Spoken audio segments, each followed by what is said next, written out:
Mula sa isang simpleng nerd patungo sa isang tutor romantiko, iyan ang istorya ni Futaro. Isang simpleng binata na magaling sa pag-aaral na di inaasahang nasangkot sa 5 kagandahan. Bilang tutor at ligwak na mga estudyante, ang kanilang daan ay pinuno ng mga pagsubok. Sa kabila nito, walang nag-akala na ang kanilang relasyon ay sa happy ending magtutungo. Sa ikalawang season ng anime, atin namang tunghayan ang pasimula ng matinding digmaan ng pag-ibig sa pagitan ng quintuplet ng mga dalaga, na nais masungkit ang puso ni Futaro na kanilang iniibig. Ngunit, bago iyan ay akin munang lilinawin na ang panapos na eksena sa huling video ay filler lamang. Hindi yun nangyari sa manga o light novel, ngunit instrumento lamang para lagyan ng happy ending ang unang season. Kaya, bilang pagsunod sa orihinal na pinagmulan ng kwento, ang inyong lingkod ay doon magtutungo. Matapos palayasin ang 5 dahil sa ingay ng mga ito, makikita natin si Futaro sa isang bagong silid na abala sa pagmasalimuot na kaganapan sa nagdaang trip, at napag-alaman natin na lumubha pa ang lagay nito kaya ngayon ay nasa isang ospital. Matapos magmuni-muni, sunod na dumating si Nino sa silid na ipinagtaka ng binata. Sinabi ng dalaga na dahil sa special na trato sa kanya ay napapagkamalang anak sa labas ng nakakataas sa ospital. Kiit naman ni Nino na natural iyon lalo't sa isip ng 4 ay mamamatay na ito. Kinumpirma ni Futaro kung ang tatay ng mga ito ang nagbayad sa bayarin, at inamin naman ng dalaga na nagyabang na ibig sabihin lang ay sila rin iyon. Sa ilang sandali, dito na natarante si Nino na biglang nagtago sa kurtina. Sunod na dumating sina Yotsuba, Ichika at Miko na kinumusta ang binata at ikinatuwa naman ito. Amoy Nino, biglang sambit ng ika-4 kung saan nag-akala si Futaro na dahil yun sa mabaho ang galit na dalaga. Nagpahayag siniguro naman ni Miko na kung malungkot ang binata ay naroon lamang siya. Nagpasalamat si Futaro ngunit mas gusto umanong mag-isa kaya nakatikim kay Ichika. Binigay ng dalaga ang handout sa nakaraang mga pagtalakay, kaya napagtanto ng binata na tinuloy pa rin ito ang pag-aaral. Habang namumula, inamin ni Ichika sa sarili na kung noon ay wala siyang problemang umalis, ay sigurado nang makakalabas kinabukasan. Tinanong ito ng doktor kung nag-aalala sa pag-aaral at sinabi namang basic lang iyon, sa halip ay mas nababahala sa mga ligwak na estudyante. Nang marinig ang mga ito ng binata sa di kalayuan ay agad nagtungo upang sana ay magpasalamat, subalit nang mapag-alamang naroon lang ang mga ito dahil sa vaccine session at di dahil gustong bumisita, ay umugang sa gusali ang lubos na pagkainis. Dahil dito, pinapasok na siya sa silid ng isang nurse kung saan kanyang narinig ang aasahan kita, mula sa doktor kanina. Ang doktor na ito ay naging pamilyar sa binata, na mas nakumpirma pa nang makita sa gininto ang sandali na ito pala ang ama ng kanyang unang pag-ibig.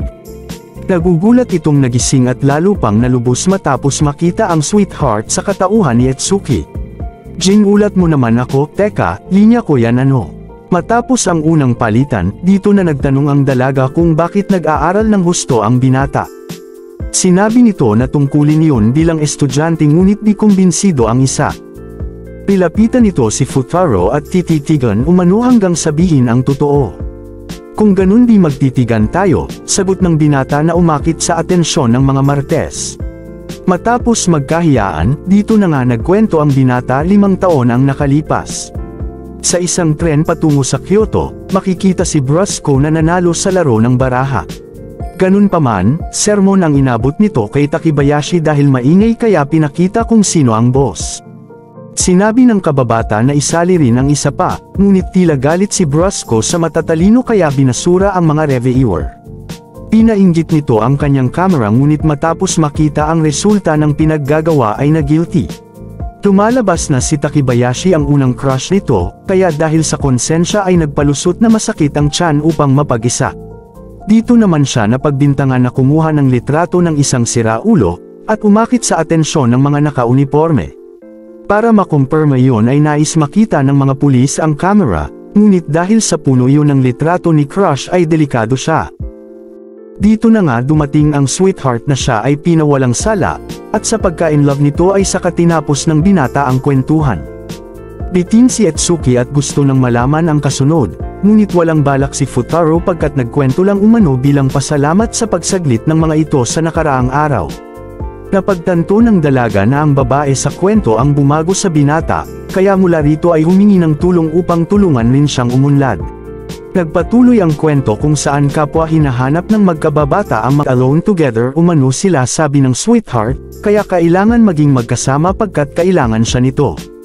Iyon ang parehong salita mula kay Etsuki kaya ngayon ay tinitigan nito na nagresulta para mahiya ang dalaga. Positibo si Etsuki at kinuha ang Lucky Charm. Iyon ay pamilyar sa binata pagkat sa alaala ay bumili ang sweetheart ng parehong charm at 5 pa ito. Agad itong nagtanong kung galing iyon sa Kyoto, at sa pagkumpirma ni Etsuki ay nasabik pareho sa mga kasagutan. Ganun pa man, naputol iyon sa pagdating ng 4 kung saan agad kinuha ni Nino si Etsuki para may kadamay ang duwag sa pantusok. Dahil sa pagkabitin, namamangha na lang si Futaro kung isa nga sa 5 ang kanyang unang pag-ibig. Sa wakas, balik na ulit sa normal at makikita si Futaro na kinikilatis maigi ang kambal. Sinubukan pangalanan ng binata ang 5 ngunit gaya sa una ay wala talagang pag-asa ang ligwak. Palusot na lang ito na walang hint sa kadumiretso sa kanyang pakay. Sa isang flashback, ang salarin. Nagtanong ang binata kung paano nakikilala ng mga ito ang isa't isa, at sinagot ni Miko at Nino sa pagbigkas ng kapintasan ng bawat isa. Sa panig ni Yotsuba, nilahad nito ang turo ng ina na kailangan umanong gumamit ng power of love. Sunod naging aso si Romantiko upang amuin kung kanino galing ang shampoo. Matapos ito ay tawagin naman umano siyang manyak para makumpirma ang boses, ngunit kay Nino pa lang ay lubos na ang pinsala. Nagmungkahi si Miko na kumpirmahin ito sa kanilang nunal, ngunit dahil tila nasa singit iyon ay nahiya, subalit payag pa din. Umalma si Etsuki at di naman ito nakita ang nunal ng salarin, habang sinabi ni Ichika na maaaring wala ito sa kanila. Epic reveal nito na may isa pa silang kambal at halatang galing sa isang manga ang kwento. Sunod sinubok ni Futaro ang talino ng bawat isa kung saan ang pinakaligwak ang salarin. Habang kabado ang iba, chill lang ang may sala na si Ichika palapagkat alam nitong hindi siya ang pinakaligwak sa 5. Sulat kamay ay isa ring kahinaan kaya agad dinilit. Magaling ka binata, ngunit dahil ligwak ka sa babae ay di mo napagtantong wala pa akong pambaba. Matapang na sambit ni Ichika. Sa di inaasahan, ito ang naligwak pagkat kabisado ng binata ang spesyal na letrang sinusulat nito. Boss Malit, laking gulat lamang nito ng mock abisa ang iba pang letter na kapwa sinusulat ng bawat isa. Kumpirmado na lahat ng mga ito ay may itlog na grado, kaya si Romantiko ay dismayado. Sa kabila nito, bistado ni Etsuki na ang rason kung bakit nais nitong makilala ang kambal ay may kinalaman sa kanyang sweetheart. Binalikan ng binata ang matamis na nakaraan sunod bumalik sa kasalukuyan upang magtanong. Kung may isa man sa inyo ang nakatagpo ko na sa nakalipas ay pakitaas ng kamay. Walang alam na tumugo ng kambal ngunit aprobado ito kay Romantiko, pagkat sa isip ay napakatalino na ng kanyang my loves di gaya ng mga ligwak na ito. Handa ni Tatsuki ang nasambit kay Miko na agad nagtampo. Halatang malayo pa ang lalakarin ng kanilang love story lalo't ang kopiraso ng dinap unit na papel, ang tunay na nagsilbing daan para makilala ni Romantiko ang mga ito. Kinagabihan, abala na ang binata sa pagtatala ng reviewer para sa mga ligwak dahil 1 linggo na lang bago ang finals. Nagresulta naman yun para malate ito pagkat nakatulog na pala sa labasan. Binalita ni Etsuki na nag-review na sila habang wala ito at mula rito ay kinuha ng binata ang makapal na reviewer. Nagpilitan muna ang dalawa bago yun maibigay ngunit humanga ang dalaga nang makitang sulat kamay iyon at hindi printed. Pagkarating sa loob dinatnan naman nila sina Nino at Miko na nag-aaway para sa channel na nais mapanood. Pinutol iyon ng binata sabay tanong kay Ichika kung talagang di magkasundo ang dalawa. Sinabi nito na natural iyon sa dalawa at simula na nga ng matinding laban sa mga sagutang papel. Sa kalagitnaan nito nagpatuloy sina Nino at Miko sa kanilang away bata, kaya dahil di yun makayanan ay humingi ng tulong ang binata. Unang nagmungkahi si Yotsuba na pagaanan ang loob ng mga nito kung saan todo na sa pagpuri ang binata. Ganun pa man, napakaligwak nito kaya sa pagsambit ni Nino na kadiri ito, ay napilitang dumipensa si Miko na nauwi sa palpak na plano. Nang si Ichika na, nagmungkahi ito na maging common enemy ng dalawa nang sa gayon ay magtulungan at magbati sa huli. Sinabi ng binata na makokonsensya siya pagkat ginagawa ng dalawa ang kanilang best, ngunit kunwari siya dahil matinding pangbababa ang binitawang mga salita. Confident si Nino na pinakita ang notebook, yung nga lang ay di pala yun kasama sa reviewer na pinapasagutan. Seryosuhin mo kasi, ika ni Miko na nagpainit sa ulo ni Nino. Sinabi nito na sa kwarto na lang mag-aaral kaya feeling loser si Romantiko.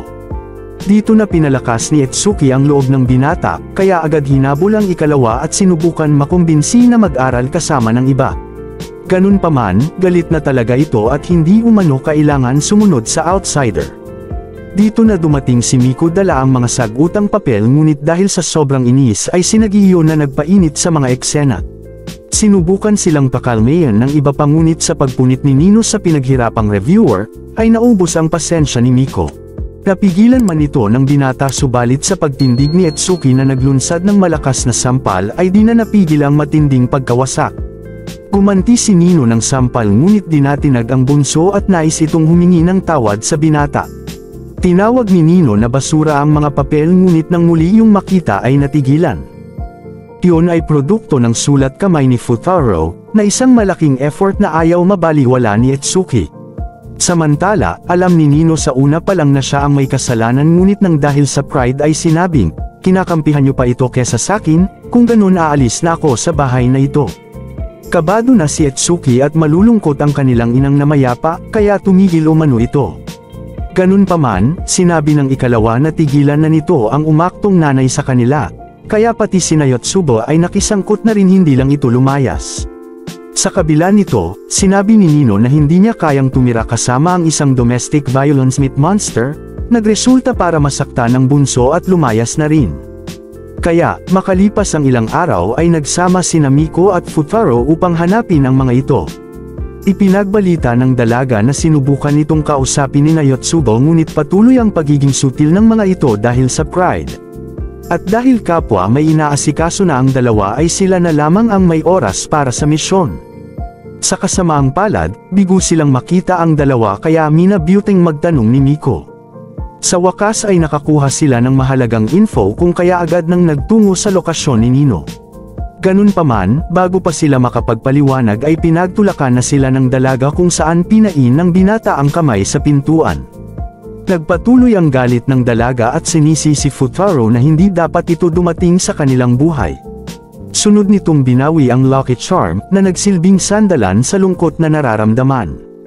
Matapos ang pagkabigo na ito, piniling ipagpabukas ni Futaro ang paghahanap kay Etsuki, ngunit nag-alala ang binata nang marinig kay Miko na naiwan nito ang wallet. Pagka-uwi sa bahay, naamoy ng binata ang lutong curry ng kapatid na nagpaalala kay Etsuki. Kung kaya, lubos na lamang ang gulat nito nang makita doon ang dalaga. Sa ilang sandali, dito nagkahiyaan ang dalawa at naiisip ng binata na sobrang awkward ng kanilang sitwasyon. Nang matutulog na sila, dito na humingi ng paumanhin ang dalaga at dahil tila istorbo ay napagkasundo ang mag-usap sa labas. Matapos magbiro sa katakawan ng dalaga, sunod sinabi ni Futaro na kailangan na nitong umuwi dahil nag-aalala na ang iba. Tumanggi ang dalaga at uuwi lang umano pag humingi na ng tawad si Nino. Ganun pa man, ligwak siya dahil naiwan ang wallet kaya sa paghingi nito ng palugit sa pamamalagi ay si Futaro naman ang tumanggi. Giit ng binata na hindi nito kakayanin ang mamuhay sa hirap, ngunit binunyag ng dalaga na minsan rin silang naging mahirap. Nagkwento ito na bago pa muling makapagpak-asal ang ina ay tinaguyod sila nito ng mag-isa, kung saan dahil sa sobrang kasipagan ay naging mitya para magkasakit ito at bawian ang buhay. Dito na nagdesisyon ang dalaga na tumayo bilang ina, kaya naisip ni Futaro na ang pagsampal nito kay Nino ay maaaring parte noon. Dahil dito, nagpresenta ang binata na siya na ang magiging ama sabay puna sa stepfather ng mga ito na wala umanong pake.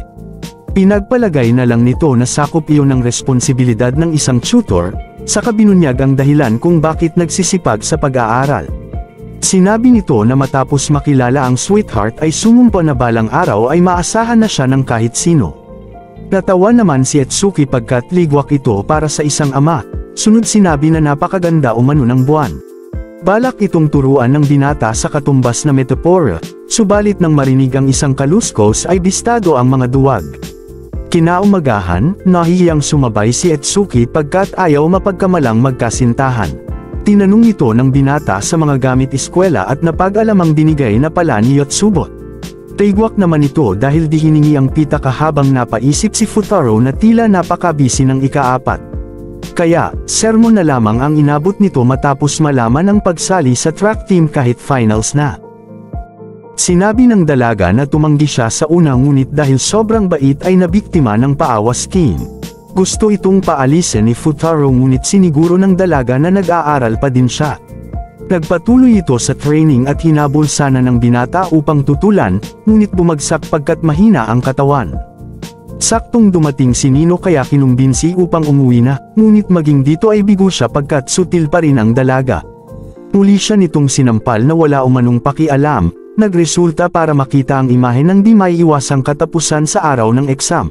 Matapang man itong sinabi na di siya susuko, ngunit sa huli ay nawala na rin ng pag-asa. Umabot sa punto na gusto na nitong magpalunod para mag-alala muli ang 5, ngunit duda na rin kung gagana pa yon. Napaupo na lang ito sa isang tabi habang binabalikan ang mga pangyayari. Naisip nito na sa pag-aaral lang siya magaling ngunit walang kwenta pa din at walang kayang gawin. Sa isang epic scene, bigla na lamang lumitaw ang long-lost sweetheart at kinumusta ang malungkot na kababata. Subalit, pinutol agad iyon sa isang flash-forward kung saan inabutan ni Yotsuba ang binata na basa na ang damit. Agad itong nagtungo kay Nino na kahit naiinis ay kinilig na rin dahil sa kanyang di pagsuko. Kaya, matapos makitang bibigay na rin ito sa malungkot na mata ay nakonsensya na ang mainitan ang ulo. Pinapasok nito ang binata sa kanyang silid at habang naliligo ay panandali ang nagkwentuhan. Lumipas pa ang ilang sandali at napagtanto ni Futaro na tila bumalik na sa normal ang kanyang relasyon sa dalaga. Dito na nagtanong si Nino kung ano ang nangyari, kaya heto at napakwento na nga ang binata. Nagpatuloy ang naudlot na eksena kung saan matapos makumpirma ni Futaro na ang sweetheart ang nasa harapan, ay tumakbo na ito pagkat sa isip ay baldog pa din siya. Ganun pa man, wala siyang kawala dahil naisahan ni sweetheart kaya ngayon ay kasalukuyang namangka sa ilog. Sa ilang sandali, dito na nagpakilala ang dalaga bilang Rena, na ang tanging pakay ay makita ang binata. Pinuri nito ang kagalingan ni Futaro sa pag-aaral at pag-tutor, kaya nagtanong ang binata kung paano nito nalaman. Umiwas naman ito at sino umano ang mga estudyante, at nilahad ng binata na kaklase niya ito at quintuplet pa. Habang ligwak pa rin si Etsuki sa acting, dito na nagkwento ang binata para sa malalimang pagkilala sa kambal. Mula sa panganay na sinisikap abutin ang pangarap, sa ikalawa na mapagkalinga sa mga kapatid ngunit mainitan ang ulo, sa ikatlo na introvert noon pero nagsimula ng mamukadkad ngayon, sa ika-4 na laking sakit ng ulo at kulang ng talino ngunit maaasahan, at ang bunso na di niya makasundo ngunit may potential na ayaw niyang masayang. Tinawag itong lahat na ligwak ni Futaro habang si Etsuki na acting sweetheart ay kinikilig na, at napipinsala. Lakas loob sinabi ng dalaga na maaasahan na si Futaro na nagpaalala sa parehong salita ni Etsuki. Ganun pa man, tinanggi ito ng binata dahil sa sinabi ni Nino kung saan naman umakyat na ang dalaga. Binalik nito ang notebook sa binata ngunit hindi ang litrato, pagkat sinabing yun na ang huling beses na sila ay magkikita. Sobrang pagkalito ang dulot nito sa binata ngunit binigay lamang ng dalaga ang charm kasama ang salitang, buksan mo yan pag natanggap mo na ang iyong sarili. Ayaw mawalay ng binata sa kanyang iniibig, ngunit sa pagkahulog na ito ay nalubos ang kabiguan. Dito na natapos ang flashback at sa paglabas ni Futaro ay nakitang naiyak ng husto si Nino. Nanghihinayang ito sa bigong pag-ibig, at kahit nagpalusot pa ang isa na di yun ganun ay bistado pa din. Pinalakas ng dalaga ang loob ng binata, at sa munting planeta ay sigurado umanong may isa, na para sa kanya. Nahiya naman ito nang makitang nakatuwalya lang si Futaro, ngunit kunwari pa siya. Sa pag-address nito, dito na nakita ni Futaro ang ginawang reviewer kung saan tuluyang umamin ang dalaga sa kasalanan at humingi ng paumanhin. Tinanggap iyon ng binata ngunit nang sabihing mag-sorry ito kay Etsuki ay tumanggi, pagkat di na umano nito makilala ang bunsong kapatid. Nang ipagbalita ito ni Futaro kay Etsuki ay duda naman na nagsorry ang mainitan ang ulo. Sinabi ng binata na close naman ang mga ito at nagkakasundo, kaya baka maayos ang lahat pag lumamig ang sitwasyon. Pinasinungalangan iyon ng dalaga mula sa kanyang kwento, na nung minsang pumunta sila sa sinehan ay magkaiba ang nagustuhang pelikula. Matapos ito, nagpatuloy ang dalaga sa pagtulong sa bahay kaya dahil tila magtatagal pa ito ay nako. Mukhang alam ko na kung bakit ka naiinis pag andito ako, Nino. Delayed ang reaksyon ng dalaga, sunod nagtanong kung bakit tila depressed na naman ang binata. Diretso lang si Futaro na kailangan na nilang ayusin ang problema, at inakala ni Nino na tungkol iyon sa exam. Sa dako ng iba pa, patuloy itong nag-aalala sa dalawa lalo't pinaasa sila ng text na mula sa Captain Yotsubo. Balik kina Futaro, sinabi nito na di man niya inasahan ang naging inkwentro sa lumisang pag-ibig, ay meron naman siyang natutuhan dito. Ito ay ang katotohanan na hindi mapipigilan ang pagbabago ng isang tao. Kaya, sinabi nito kay Nino na limutin na ang lumipas bagkus harapin ang kasalukuyan at umuwi na ito. Ngunit, hindi yun madali para sa dalaga hanggang sa ito naman ang magkwento. Kinalintulad nito ang mga sarili sa isang itlog at dating araw ay magkakapareho sila sa anumang aspeto. Subalit nang mapisa na ang itlog ay tinahak na ng bawat isa ang sariling mga daan. Sa kanyang pakiramdam ay siya lang ang naiwan sa pugad, kaya sa puntong iyon ay sumumpa na aalis na rin sa unang tahanan. Napagtanto ng binata na ang pagkalinga nito ay waring ang naiwang itlog, na nagsisilbing bantay kung sakaling bumalik ang iba, kaya siniguro nito kung kaya na talaga ng dalaga.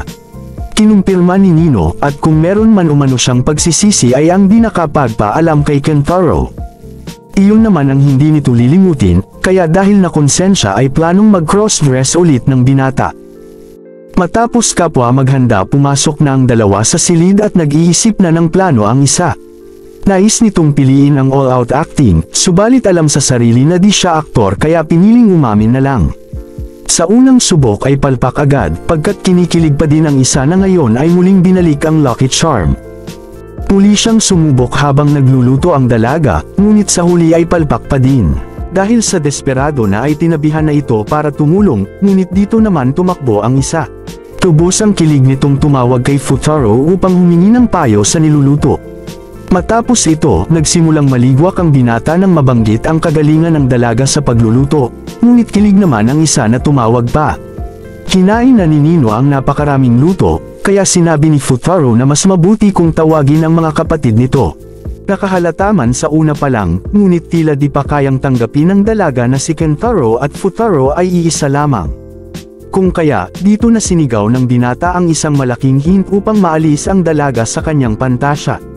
Nang aamin na ito, nagpalusot naman ang isa upang makatakas sa kabiguan. Sunod itong tumawag sa katauhan ni Futaro at pinababa ang binata upang doon mag-usap. Matapos laklakan ang juice, nagumpisa na si Nino sa mga kumpirmasyon.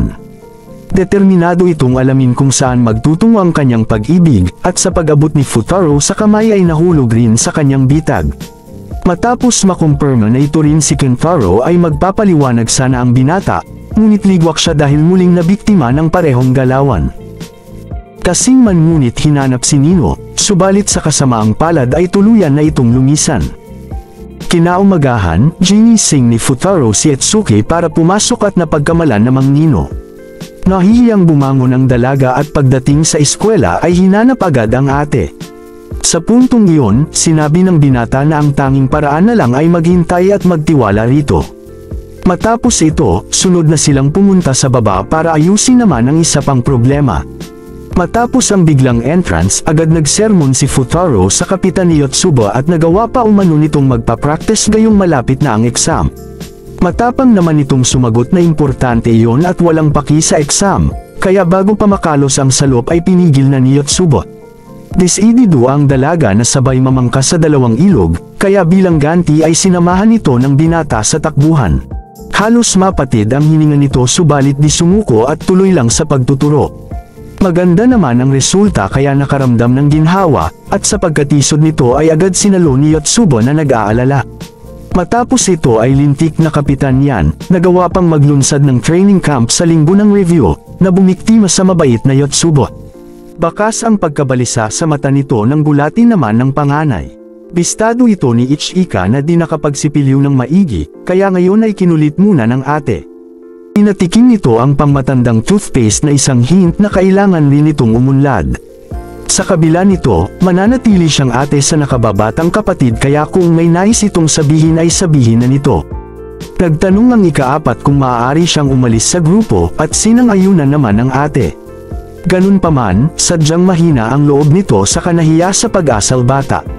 Hanggang suot mo itong pambaba na may tatak ng teddy bear hindi ka tatanda, nagresulta para mahiya at umalis ang ika-4. Dito na nag-epic reveal kung saan planado pala yun ni Futaro, at ngayon ay ready na ulit sa bagong misyon. Sa ibang dako, nakita naman ni Miko ang mainitan ang ulo. Balik sa iba pa, nagpaalam muna si Ichika upang makipagkita kay Miko. Dahil dito, nagmungkahi si Futaro na si Etsuki na lang ang maging Yotsuba upang magpaalam sa kapitan. Tumanggi ang dalaga, alam nito sa sarili na ligwak ang kanyang acting. Kaya, mag-aantay na lang sana sila kay Miko, subalit hindi pwede pagkat kumilos ang target. Balik kina Nino, muli na naman itong nagpintasan sa mga iniinom na kape. Nagtanong ang ikalawa kung paano siya natunton at sa isang flashback, ay nakita pala ng ikatlo sa kanyang pag-alis at sinundan. Si Miko naman ang nagtanong kung may ginawa si Futaro, at dito na sumabog ang dalaga at niloko umano siya nito sa disguise. Nagkape lamang ang ikatlo at kahit pa sa paghingi ng kakampi ay sinabi lang ni Miko na parehas lang iyon sa kanilang ginagawa. Sa kabila nito, di talaga makayanin ng isa na 9 love siya sa isang ligwak. Ganun pa man, hindi nito naitanggi ang pagnanais ng binata na mapabuti ang kalagayan ng kambal, bagay na ikinagulat ni Miko.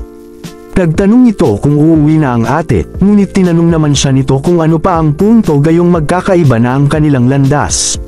Dito sinabi ng dalaga na dahil pamilya sila at kagaya sa iba ay nagbago na rin ito. Isa dito ang pag-inom sa black tea na ngayon pa lang nito ginawa, saka kinuha ang reviewer upang magtapat na paborito niya ang mga panot. Ang panot na iyon 20% at ang napakatamis na black tea ay meron ding 20%. Ang punto dito ng dalaga ay kung mananatili sila sa panahong magkakasundo at walang problema, ay mananatiling 20% lamang.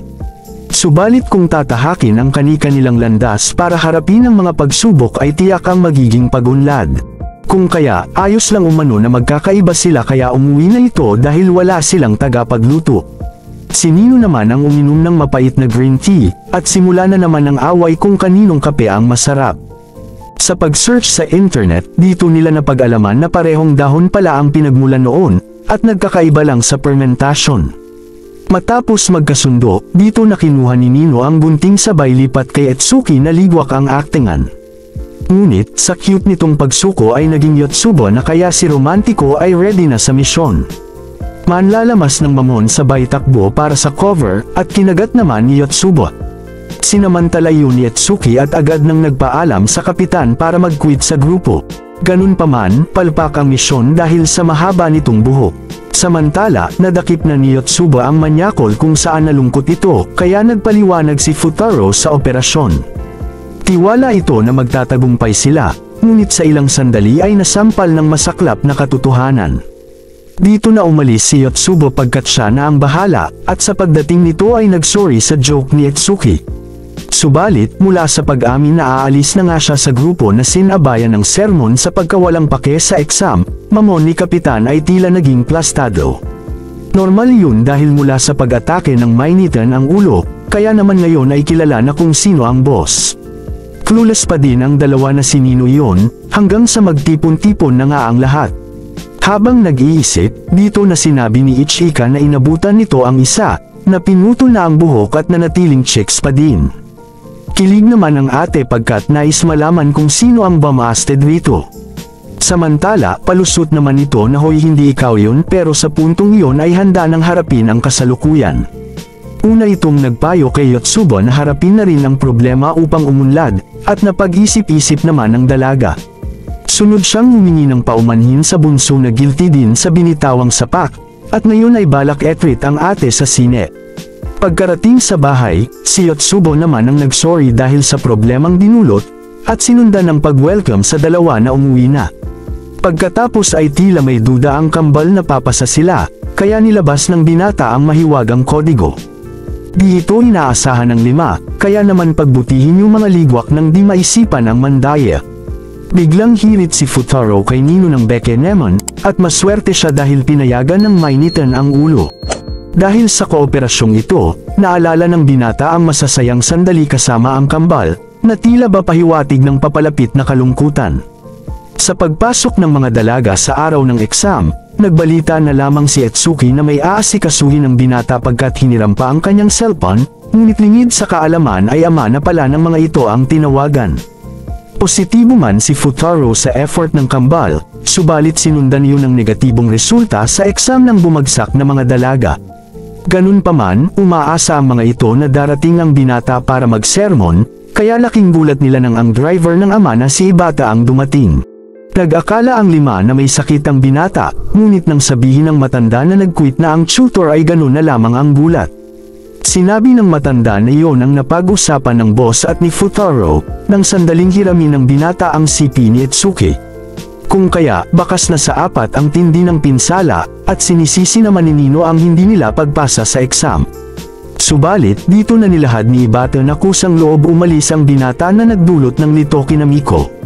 Gusto sana itong tawagan ni Etsuki, ngunit malungkot sinabi ni Ibata na bawal nang tumuntong ang binata sa kanilang bahay, alinsunod sa utos ng ama nito.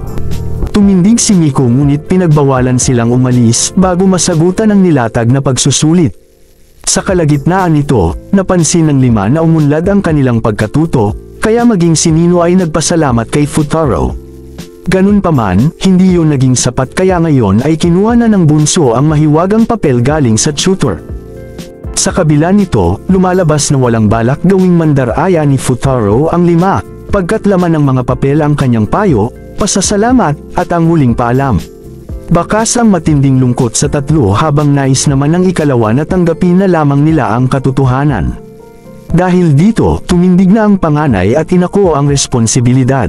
Humingi ang mga ito ng tulong kay Ibata sa planong pagbukod, kaya namangha ang matanda kung gaano nag-mature ang mga ito.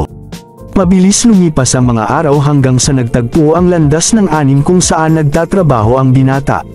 Pasko sa araw na iyon, at naroon ang 5 upang magpa-deliver ng cake. Wala dapat ganoong serbisyo, subalit dahil chicks ang mga nag-order ay binigyan ng boss ng maagang pamasko.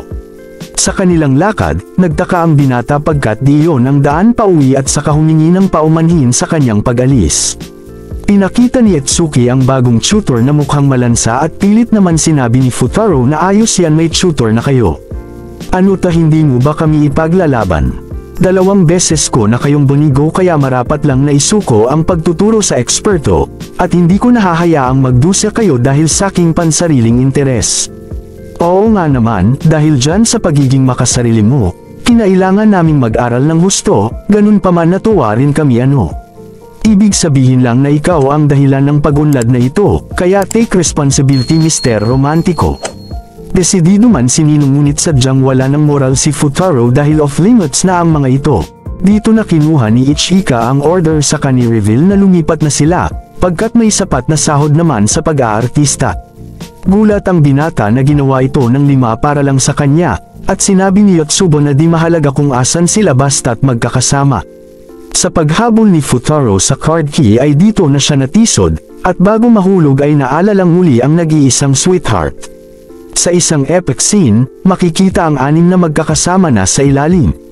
Pag-ahon nila, dito na pinalakas ni Miko ang loob ng binata kung saan nahulog ang charm ng iniibig. Sinubukan niya itong kunin ngunit mas pinili si Nino na muntik ng malunod.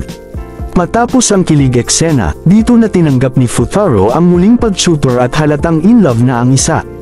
Sinundan iyon ng binata ng pamamaalam kay Rena, at heto na nga ang 6 na handa na sa bagong umaga. Sa ibang dako, makikita ang malansang tutor na si Ibata pala at kasama nito ang ama ng kambal. Malalim ang iniisip nito na nagdala sa isang flashback sa naging usapan nila ni Futaro. Humingi ng pabor ang binata at yun ay ang payagan siyang mag-quit bilang tutor. Ipinagbigay alam nito ang paglayas ni Atsuki at Nino na masasabing siya rin ang sanhi. Kung saan matapos malamang ayos na ang mga ito ay tila wala ng pake ang ama. Iyon ay ikinagalit ni Futaro kaya, yan lang ba ang sasabihin mo? Wala ka bang paki sa kanila? Ay sorry boss pala kita kaso quit na ako, kaya umakto kang ang isang ama walang hiya ka. Iyon ang mga salita na nagdulot ng pinsala kaya ngayon ay nagbanta, na hindi makukuha ng binata ang mga dalaga. Isang linggo matapos iyon, nagpunta naman si Futaro at Reyes sa isang shrine pagkat New Year na, at mukhang mamalasin yata si Romantico sa umpisa ng taon. Sa di inaasahan, natagpuan na naman ito ng kambal na naka-elegant yukata, kung saan nag-alok si Yotsuba upang sumaglit muna ito sa kanila. Pagkarating doon, agad namang nilasap ng kambal ang tamis eksena sa pinapanood kaya feeling OP ang isa. Mula rito, binati siya ni Miko ng bagong taon kasama ng alien dish kung kaya bakas ang epekto. Samantala, tila hindi mapakali si Raiha kaya tinanong ito ni Yotsuba. Dito nasambit ng paslit na tila mali umano siya sa akal ang mayaman ang mga ito, at mabilis namang nagpaliwanag ang mga ate sa nangyari. Kinumusta ito ng binata at sa pag-upo sa lapag ay inalok ni Nino na sa kama na maupo pagkat malamig umano. Dahil doon, nakaramdam ito ng delikadesa lalo pa nang mag-alok si Ichika ng masahe. Tila may balak talaga ang lima kaya ayon at nagtipon na nga kay romantiko, na natunghayang lahat ni Raiha. Nagagalak itong nagbalita sa inang na mayapa, pagkat ang kuya ay goodbye ligwak na. Dito na nagkaroon ng kanikanyang palusot ang lima na talagang kainahinala, hanggang sa magtapat si Miko na may pakay sila sa binata. Sinabi ni Yotsuba na masyado pang maaga kung kaya nagmungkahi si Ichika na mag-usap-usap muna sila. Dito na nga natin napag-alaman na nais pala ng mga ito na mag-tutor pa din ang binata, at ang tanging problema ay wala silang pambayad. Nag-isip ang mga ito kung ano ang maaring itumbas sa pera, subalit dahil kiss iyon ay hindi maaari. Duda si Ichika na mapapasaya noon si Futaro, ngunit sigurado si Nino pagkat lalaki pa rin umano ito. Hinamon nito ang ate na halikan ang binata pagkat artista naman umano, subalit tila wala pa itong kissin kaya pinasa kay Miko ang tanong. Lumitaw sa isip nito ang isang imahen, kung saan matapos ang kiss sa pisngi ay nag-init ang iniibig na romantiko. Kaya, tama na, ay sige payag na ako, sambit ng ikatlo na matindi ang kalikot. Samantala, nagmungkahi si Atsuki na ipagluto na lang ni Nino si Futaro, yun nga lang ay tumanggi pagkat gusto ng makalimot. Dahil doon, nagdesisyon si Ichika na maging totoo na lang ngunit dito naman siya sinandak ng binata. Nag-akala itong maso sure hit na siya, ngunit mali dahil kinumpirma lang pala ng loko kung pisngi ng dalaga ang nasa nilalaro. Nang tila mahimatay na ito ay dito na sumugod ang ikaapat kung saan, matapos makita ang cream sa pisngi ni romantiko ay kinain ito. Nayanig ng matinding gulat ang silid sa atakeng iyon, lalo na si Miko na sa isip ay naisahan ni Yotsuba, na nagpalusot na bayad na iyon para mag-tutor ang binata. Sa pangunguna ni Atsuki, pinagtapat ng mga ito ang pagnanais na mag-tutor muli ang binata. Kunwari pa ito sa una na ayos lang, nang biglang pumihit ng 5,000 lang umano bawat isa sa isang araw. Handang-handa na ito para sa make-up class, ngunit dito na ni-reveal ni Nino na tapos na nila iyon. Nagpamangha iyon sa binata at sinundan ng pagpaalam ng kapatid dahil ayaw umanong makaistorbo. Sa ilang sandali, dito na humingi ng tulong si Miko kung saan, dahil sa lapit ni Futaro ay waring nais na itong halikan. Patay mali siya na lang ang ikalawa nang mapansin ng binata na tulog na naman ang panganay. Nang usap pa ito habang tulog na resulta pala ng pagod sa pagtatrabaho.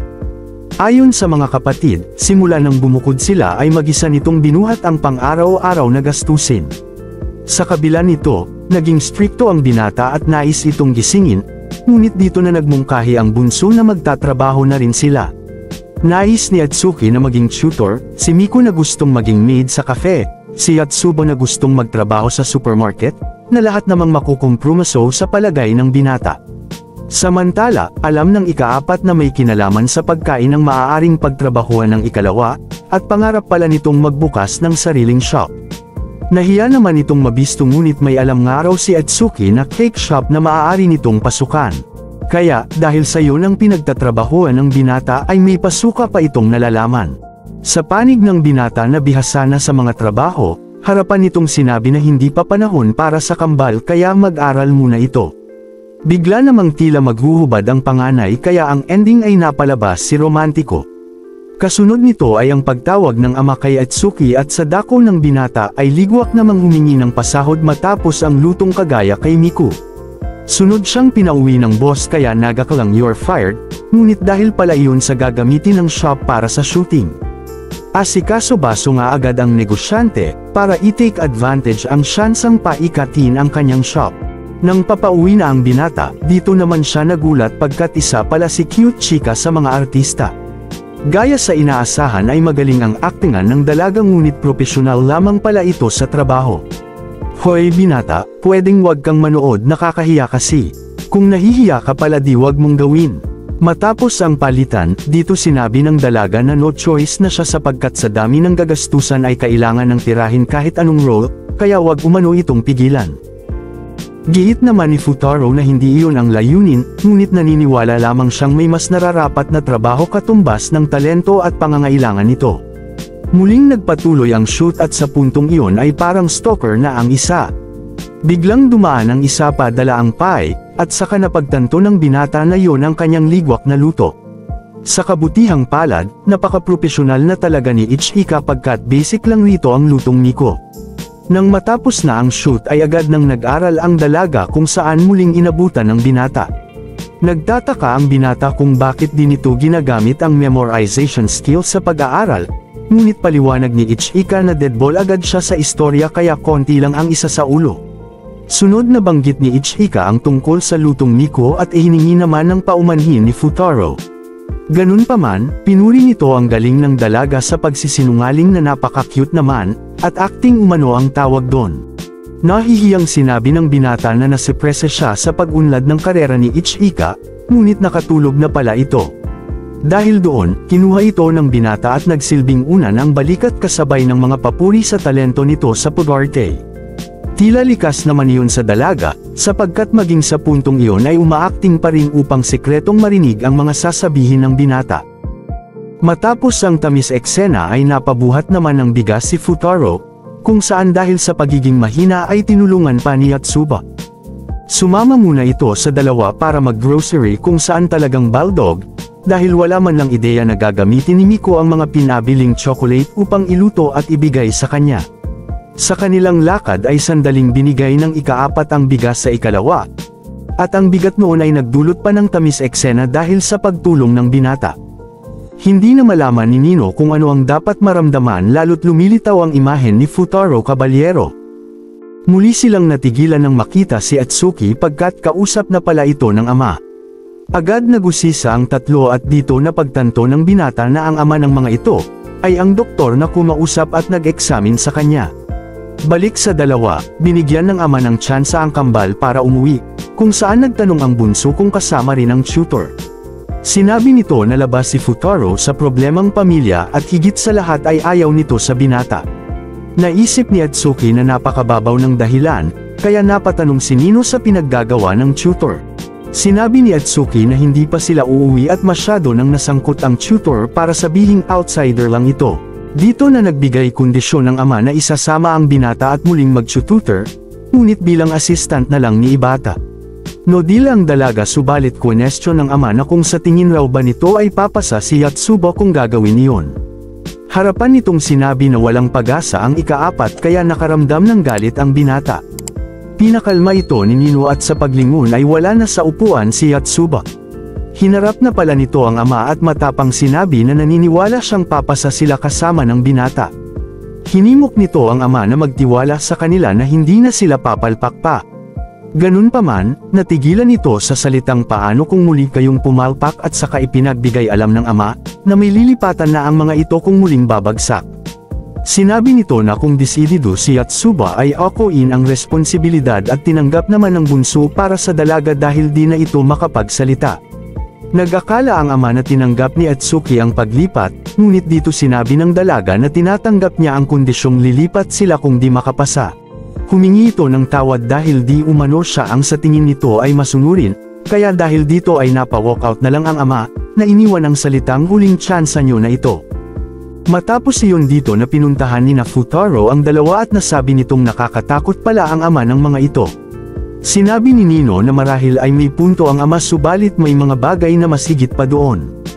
Humingi ng tawad si Atsuki sa pagkakasangkot ni Futaro, subalit dito na nag-init ang binata at wala na umano itong pake sa lahat. Gagawin nito ang lahat kahit magturo ng libre, basta't pumasa ang kambal. Kung kaya, pagkarating sa bahay ay nais na agad mag-umpisa, ngunit bigla namang damyugo ng chocolate ang ilong. Naisip ni Ichika na baka nagbasa ito ng sexy manga, ngunit mali siya pagkat dulot iyon ng mga chocolate na bigay ni Miko. Humingi si Nino, ngunit ayaw magbigay ng ikatlo pagkat, iyon ay isa na palang galawan para makuha ang puso ni Romantiko. Kahit sa gabi ay abala pa rin ang dalaga na makuha ang tamang timpla, na pumukaw sa atensyon ni Ichika. Sadyang ligwak pa rin ang timpla ng ikatlo kaya nagmungkahi ang ate na mag-umpisa muna ito sa basics. Ganun pa man, nang maisip na hindi siya ang tao para sa bagay na iyon ay dito na nagmungkahi, na magpaturo ito sa kilala niyang eksperto. Makalipas ang 3 linggo, bigla namang nabahala ang binata pagkat 1 linggo na lang bago ang exam at wala pa si Atsuki. Sinabi ni Nino na ngayon ang araw para sa bunso at nag-akala ang 3 pa na regla iyon. Maging si Romantiko ay baldog talaga at nais pang malaman kung kaya, dito na sinabi ni Nino na dahil sa ngayon ang araw ng pagkamatay ng kanilang ina. Teka, anak niya rin kayo diba? Patakang tanong ng binata. Pinaliwanag ni Yatsuba na sa August 14 namatay ang ina, at ayon kay Nino na nakasanayan na talaga ng bunso na bisitahin ito sa bawat 14 ng buwan. Matapos itong manalangin ay inabutan ng isang personalidad na lubos naman ng gulat. Inakala kasi nitong si Atsuki mismo ang dati niyang guro na ina ng dalaga, pagkat magkamukha umano ang dalawa. Matapos sandaling kumain, tinanong ito ni Atsuki kung anong klase ng personalidad ang kanyang ina pagdating sa labas, pagkat kilala niya lamang ito bilang nanay ng tahanan. Sa kwento ni Shimoda na dati nitong estudyante ay napaka-strikta umano nito at hindi palang ngiti. Ganun pa man, hindi yun naging rason para lumayo ang kanilang loob nito dahil sadyang napakaganda at kinalolokohan pa nga ng kalalakihan. Laging araw bukol ang inaabot nila bilang mga pasaway, ngunit laging nasa tama naman umano ang mga pagpaparusa nito. Iyon ang rason kung bakit nagawa nila itong mahalin bilang striktang chick teacher at kahit laging bukol ay nagpapasalamat siya, pagkat kundi dahil sa ina ng dalaga ay hindi siya naging guro kagaya nito. Iyon ay nagbigay pag-asa kay Atsuki na nais na ring tahakin ang pagiging guro, subalit sandaling pinigilan ni Shimoda. Nais nitong makasiguro na iyon talaga ang nais ng dalaga at hindi dahil lamang sa lubos na paghanga sa ina. Walang araw itong karapatan upang diktahan si Atsuki, pero kung may hugot ito para tahakin ang propesyon ay kanyang susuportahan. Kinaumagahan, dito na inabutan ni Nino si Miko na ligwak pa rin ang luto. Nadelikading ang ikatlo at ito na raw pala ang expert ong sinasabi ni Ichika. Todo suporta naman ang ate sa labas nang bigla siyang abutan ng binata. Nagdulot iyon ng gulat sa mga dalaga at nainjure pa ang isa. Sinabi ng binata na kukunin nito ang naiwang libro ni Yatsuba, kaya palusot agad si Ichika na tinapon iyon at bibili na lang sila para di mabisto. Brutal pinuna ni Nino ang bad taste ni Miko sa lalaki at maging sa pagluluto, kaya konti na lang at iiyak na ito. Dahil doon, nakonsensya ang isa kaya todo palusot na at cute naman umano ang luto nito.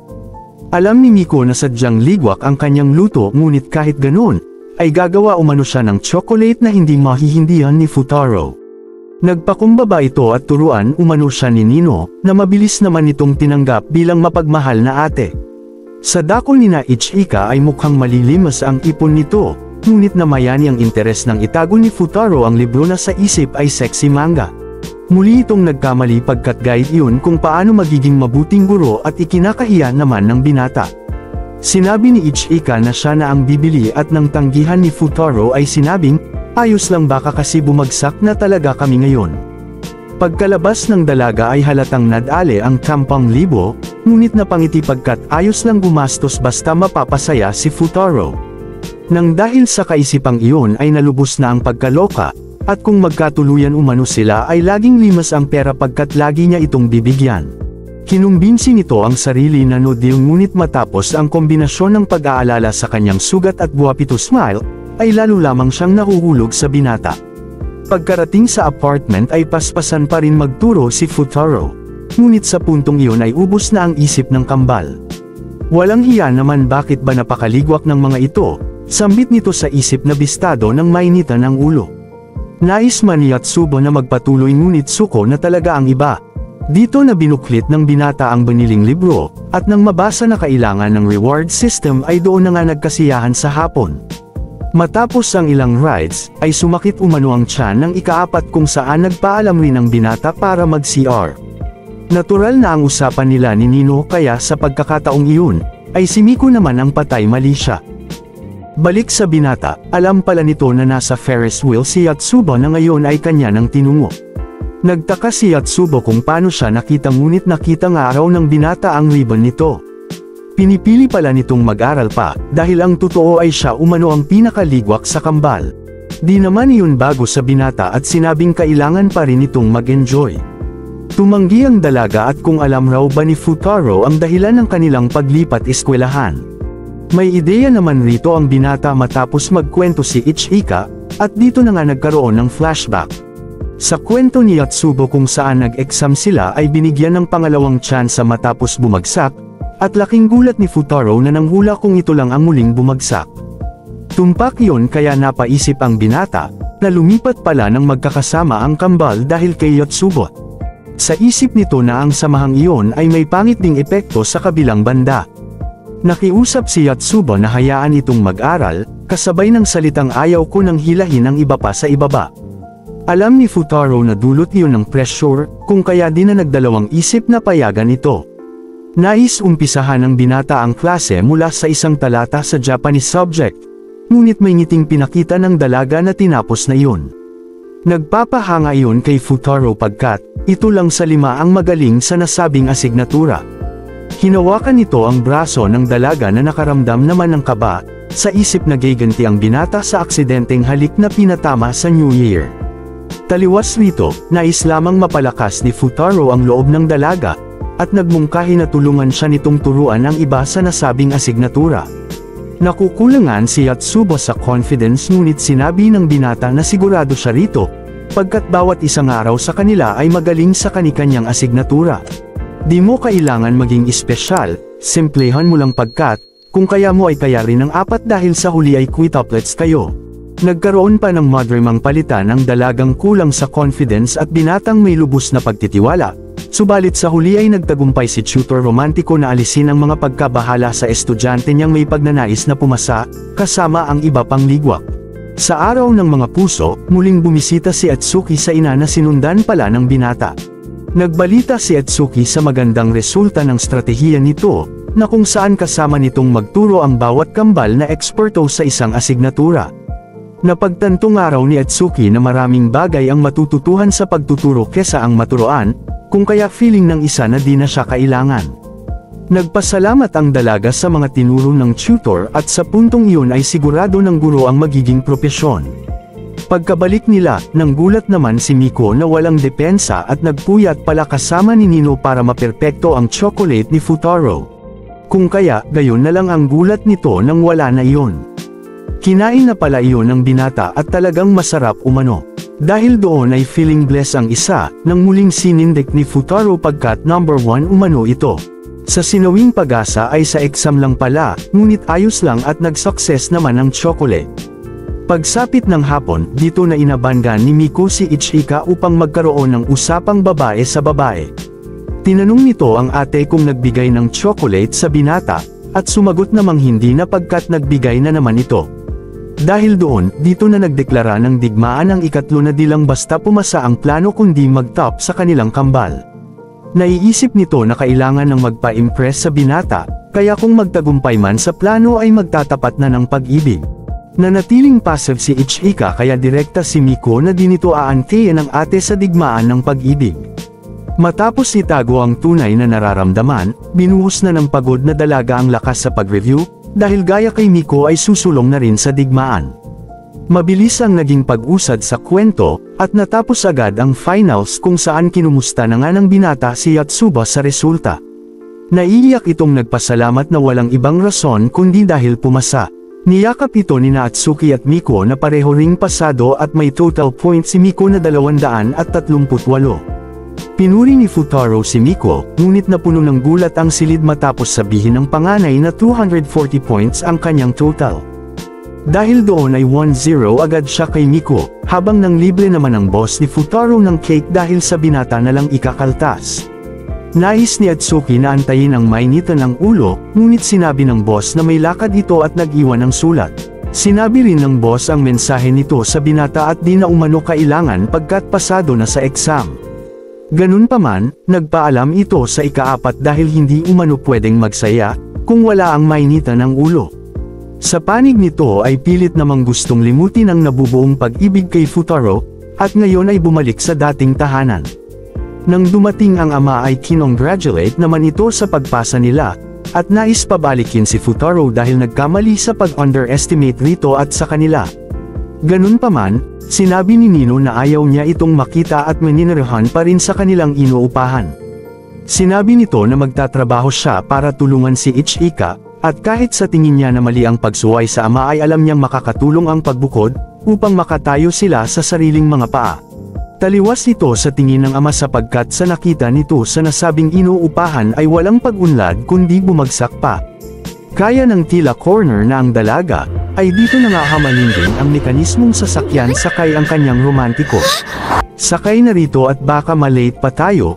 Teka sandali, masalimuot ang landas na iyong tatahakin, magsisisi ka lamang kaya umuwi ka na. Sa moment of choice na ito, nagwagi si Futaro na siyang pinili ng dalaga kaya, tahiramin ko po muna ang inyong anak.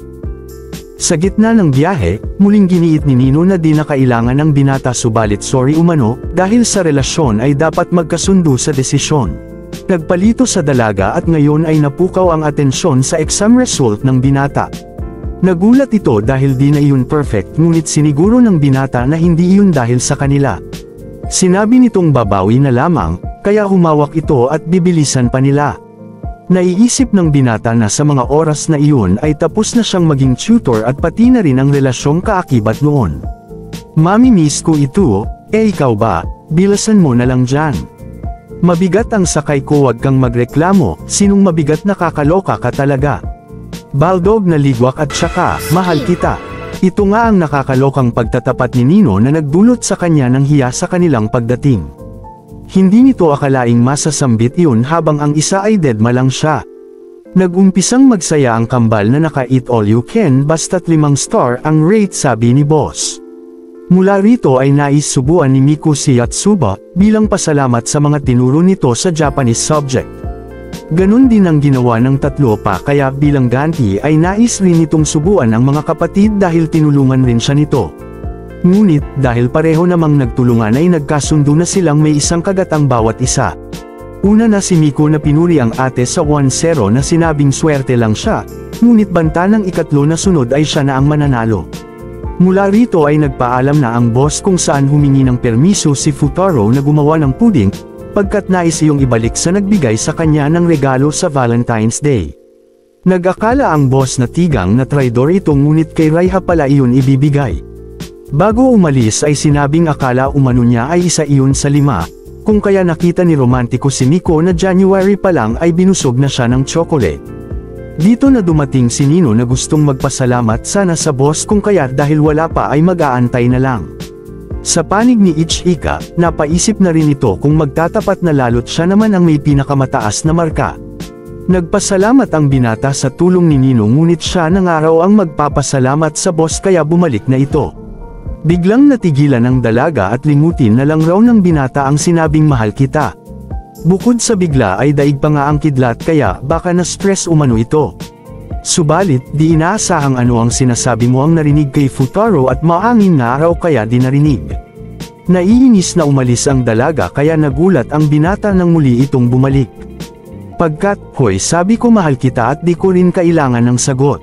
Kung hindi ako kaibig-ibig sa iyong paningin ay humanda ka sakin dahil sa dulo ay siguradong bibigay ka rin.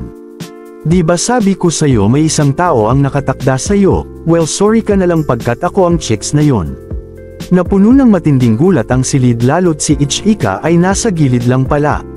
Sa sumunod na araw ay si Miko naman ang sumubok, ngunit bisto agad dahil namalengke pa sa malayo gayong may mas malapit naman. Palusot ito na di kita sinusundan ngunit pakay pala ang ruffle na may premyong hot spring trip. Nang mabanggit nito na may pinapabili si Nino ay mabilis naman ang naging pagkaloka sa isip ni romantiko. Bigla itong nagtanong kung merong crush si Miko, kung kaya nagulat na lang ang dalaga at baka may sapi ito. Napakwento ang binata sa umano kaibigang pinagtapatan ng pag-ibig, ngunit ang totoo ay nais makahingi ng advice sa naging pagtatapat ni Nino. Sumagot ang dalaga sa kwento ng isa rin umanong kaibigan, ngunit ang totoo ay siya iyon na hindi makapagtapat dahil takot sa resulta.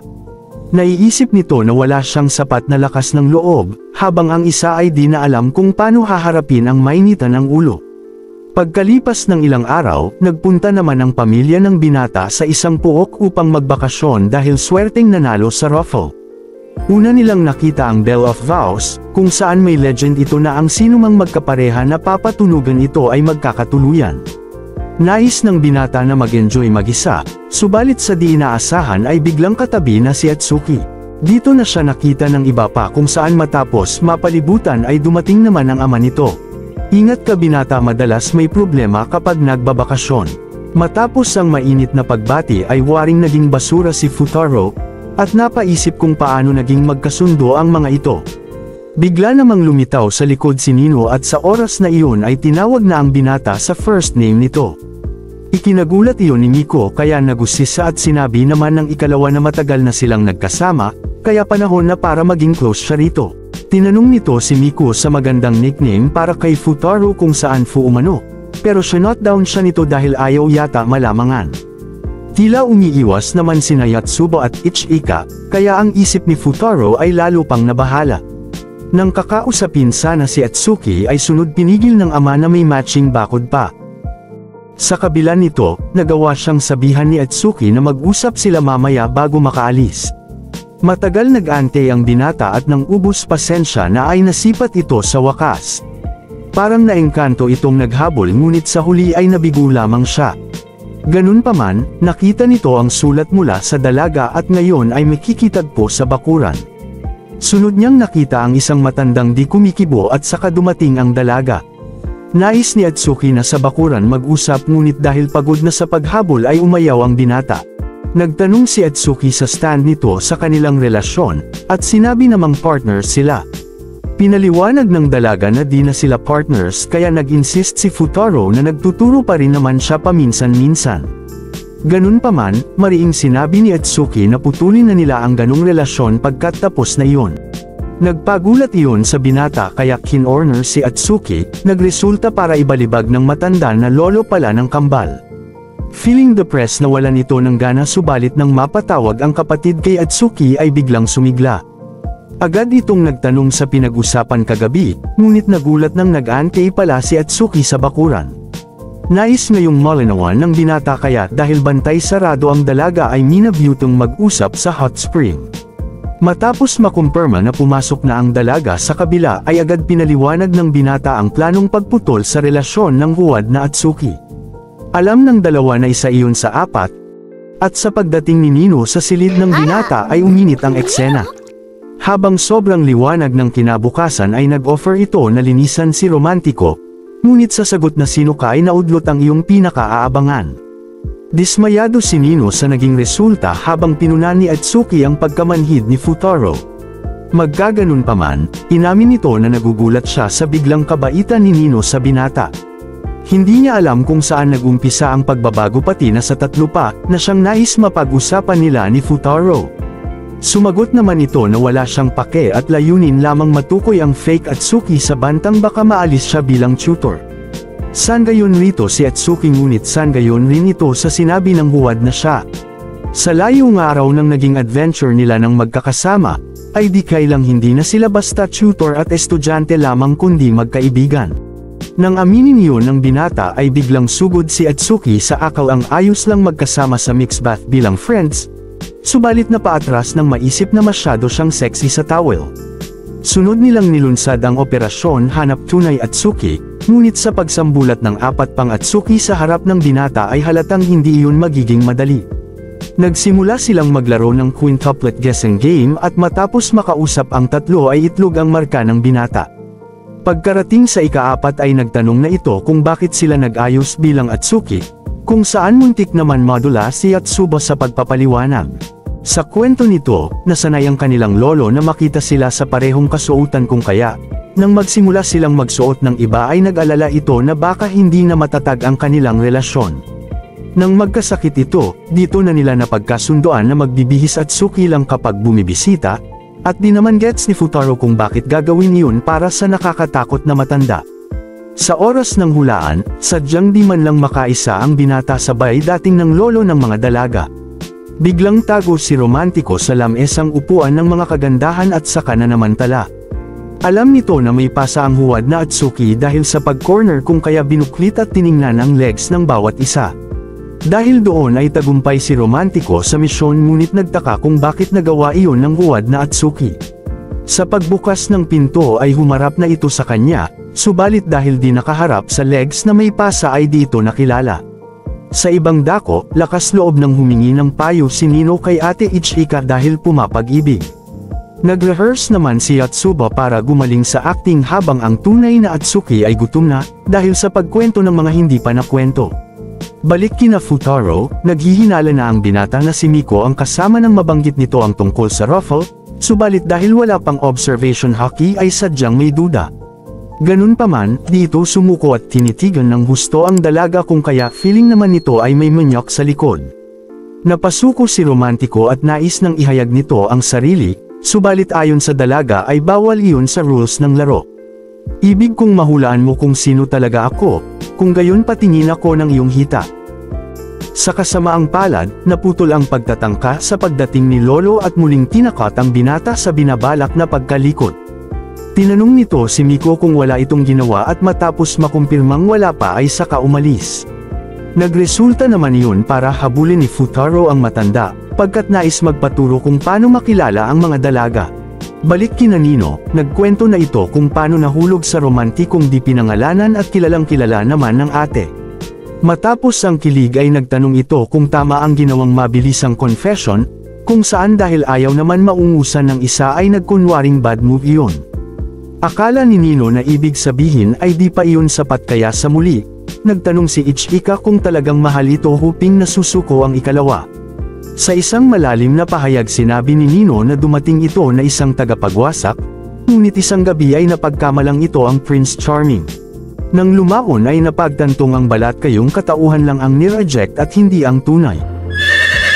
Nang makumpirma sa sariling ito ay tunay na iniibig ay sumugod na sa digmaan kaya sa muli, nagtanong si Ichika kung di lang ito nabibigla hoping na susuko si Nino.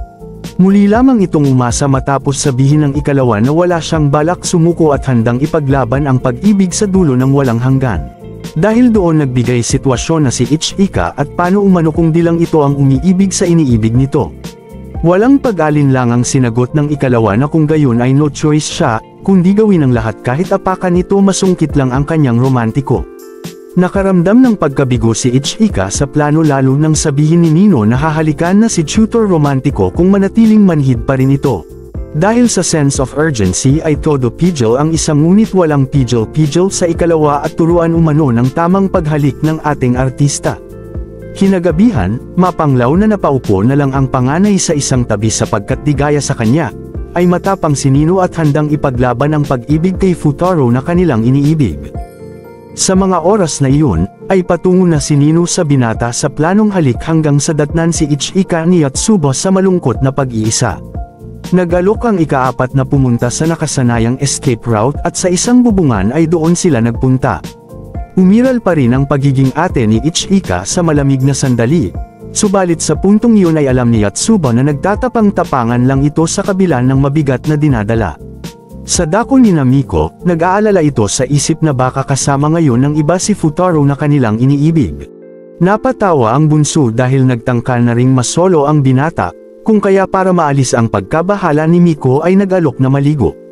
Sa pagbalik sa dalawa, inalala ni Yotsuba ang panahong bully pa ang kanyang ate Ichika. Nagugulat siya kung paano ito nag-mature ng husto kumpara sa kanya na naka-teddy bear pants pa din. Pinaliwanag naman ng ate ang isang normal na bagay kung saan matapos mamatay ang ina at makita ang lungkot na dulot sa bunso, ay no choice kundi ako ng responsibilidad bilang panganay. Nagpasalamat si Yotsuba sa kabila ng pagiging bully nito at kinikilala ang kadakilaan ng mapagmahal na ate.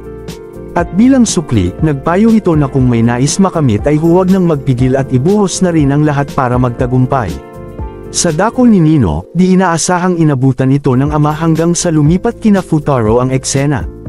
Naunahan ito ng matanda sa pagkilala sa kambal pero dahil ayaw sumuko ay pilit hinahabol ang master para magpaturo. Muli nitong sinabi na kailangan ng pagmamahal at bilang pagpapalalim ay sinabing ang pagsaulo sa mga gawi, boses, at hilig ay siyang sangkap ng naturang sekreto. Sunod nitong tinanong si Futaro sa layunin kung bakit nais makilala ang bawat kambal, at kung seryoso ba raw talaga itong harapin ang bawat isa ng walang masamang balak. Sinagot ng binata sa pagharap sa isang Atsuki kung saan unang hinulaan na ito ang Atsuki na nakausap sa hallway. Tumpak rito ang binata at bilang patunay na seryoso siyang makilala ang bawat isa ay nagpresentang hulaan kung sino talaga ito kahit walang benepisyo sa laro. Sa tingin ni Miko ay sasablay pa rin ang binata at ngayon ay naalala ang pag-uusap nila ni Atsuki. Matapos mabisto na siya ang huwad ay nagtanong ang tunay kung bakit nais nitong putulin ang relasyon sa binata. Binigyang linaw sa wakas ng dalaga na nagawa lamang iyon pagkat di maamin-amin na umiibig na siya sa binata. Kaya ayaw ng simpleng student-tutor relationship lamang. Nagpamangha iyon sa bunso na halatang huli na sa balita ngunit suportado siya nito na siyang nag-request na makipag-usap muli kay Futaro. Panandalian pang napaisip ang binata sa pag-eliminate ng posibilidad, hanggang sa malimit ito na si Ichika at Miko na lamang. Sinubak ng binata na linlangan ito ngunit dahil humula na si Ichika ay pilit-pilit ang acting ni Miko. Subalit, habang papalayo ay tumalas ang observation ng binata at tinawag ang dismayadong si Miko. Walang mapagsidla ng tuwa nito kaya napayakap sa iniibig. Sinabi nito na limutin na lang ang nasabing pagputol sa relasyon, pagkat sa loob ay sobra na ang makilala siya nito. Dito na nagtapos ang kanilang bakasyon kung saan nagbilin ang lolo kay Futaro na laging ipaalala sa lima na maging tapat sa damdamin. Sa pagbabalik ng quintuplets, dito na nag-open up si Ichika na simula next week ay hati-hati na sila sa bayarin kaya good luck umano sa paghahanap ng trabaho. Dahil dito, agad pumunta sina Nino at Miko sa bakery kung saan nagtatrabaho si Futaro. Willing itong si boss na tanggapin ang dalawa, yun nga lang ay kung mag-quit daw ang binata. Kung kaya, dahil isa lang ang slot ay nagsimula ng magpasikat ang dalawa para ma-hire. Naloka si boss kaya si Romantiko ang ginawang hurado. Napupuno ng tensyon ang binata subalit sa huli ay syempre si Nino ang nagwagi sa duelo ng pagluluto. Guilty si ikalawa rito ngunit madaling nag-move on ang ikatlo dahil nag-hire naman ang kabilang bakery. Naniguro si Nino kung talagang hindi na ito magtatrabaho doon at kinumpirma naman ni Miko. Sinabi nitong papaunlarin muna ang kanyang sarili, nang sa gayon ay mahulog si Futaro sa best version of herself. Nagpagana ito kay Nino, kaya siniguro sa sariling siya ang makakakuha ng oo ng binata. Ngayon ay nagtanong ang binata kay Ichika ukol sa sitwasyon ng mga ito, at kung kapos nga raw ang budget nila sa renta. Sinabi nitong hindi naman, yun nga lang ay ayaw ng mapako sa small-time gigs at nais ng iperso ang kanyang nais na movie project. Ayon pa dito, na-hire na rin ang ikaapat at ang bunso kahit wala pang trabaho ay tiwala siyang magiging maayos lang ito. Sinabi ng binata na siguruhin itong hindi bumagsak kung saan matapos tumugon si Ichika ng matamis na ngiti, ay napaisip kung ito ang nagpabaon ng halik bago sila umuwi noong bakasyon. Samantala, nag-aalala ang dalaga sa isip na baka hudyat na ito natutunguhin na ng bawat isa ang kani-kanilang landas at tuluyang bumukod. Siniguro ng binata na hindi makasasama ang ginawa nito at sa isang fast forward ay magkasama pa rin ang anim sa iisang section. Napapangiti na lamang si Romantiko pagkat bisto na nito kung sino dito si Rena na kanyang first love. Sa ilang sandali ay naloka na nga ang madla sa kagandahan ng quintuplets na ito kaya, tumabi kayo riyan at jijingle ako sabi ng binata. Napangiti ang quintuplet sa galawan ng kanilang Romantiko at isang araw itong Sigma na hindi naghahanap ng aruga.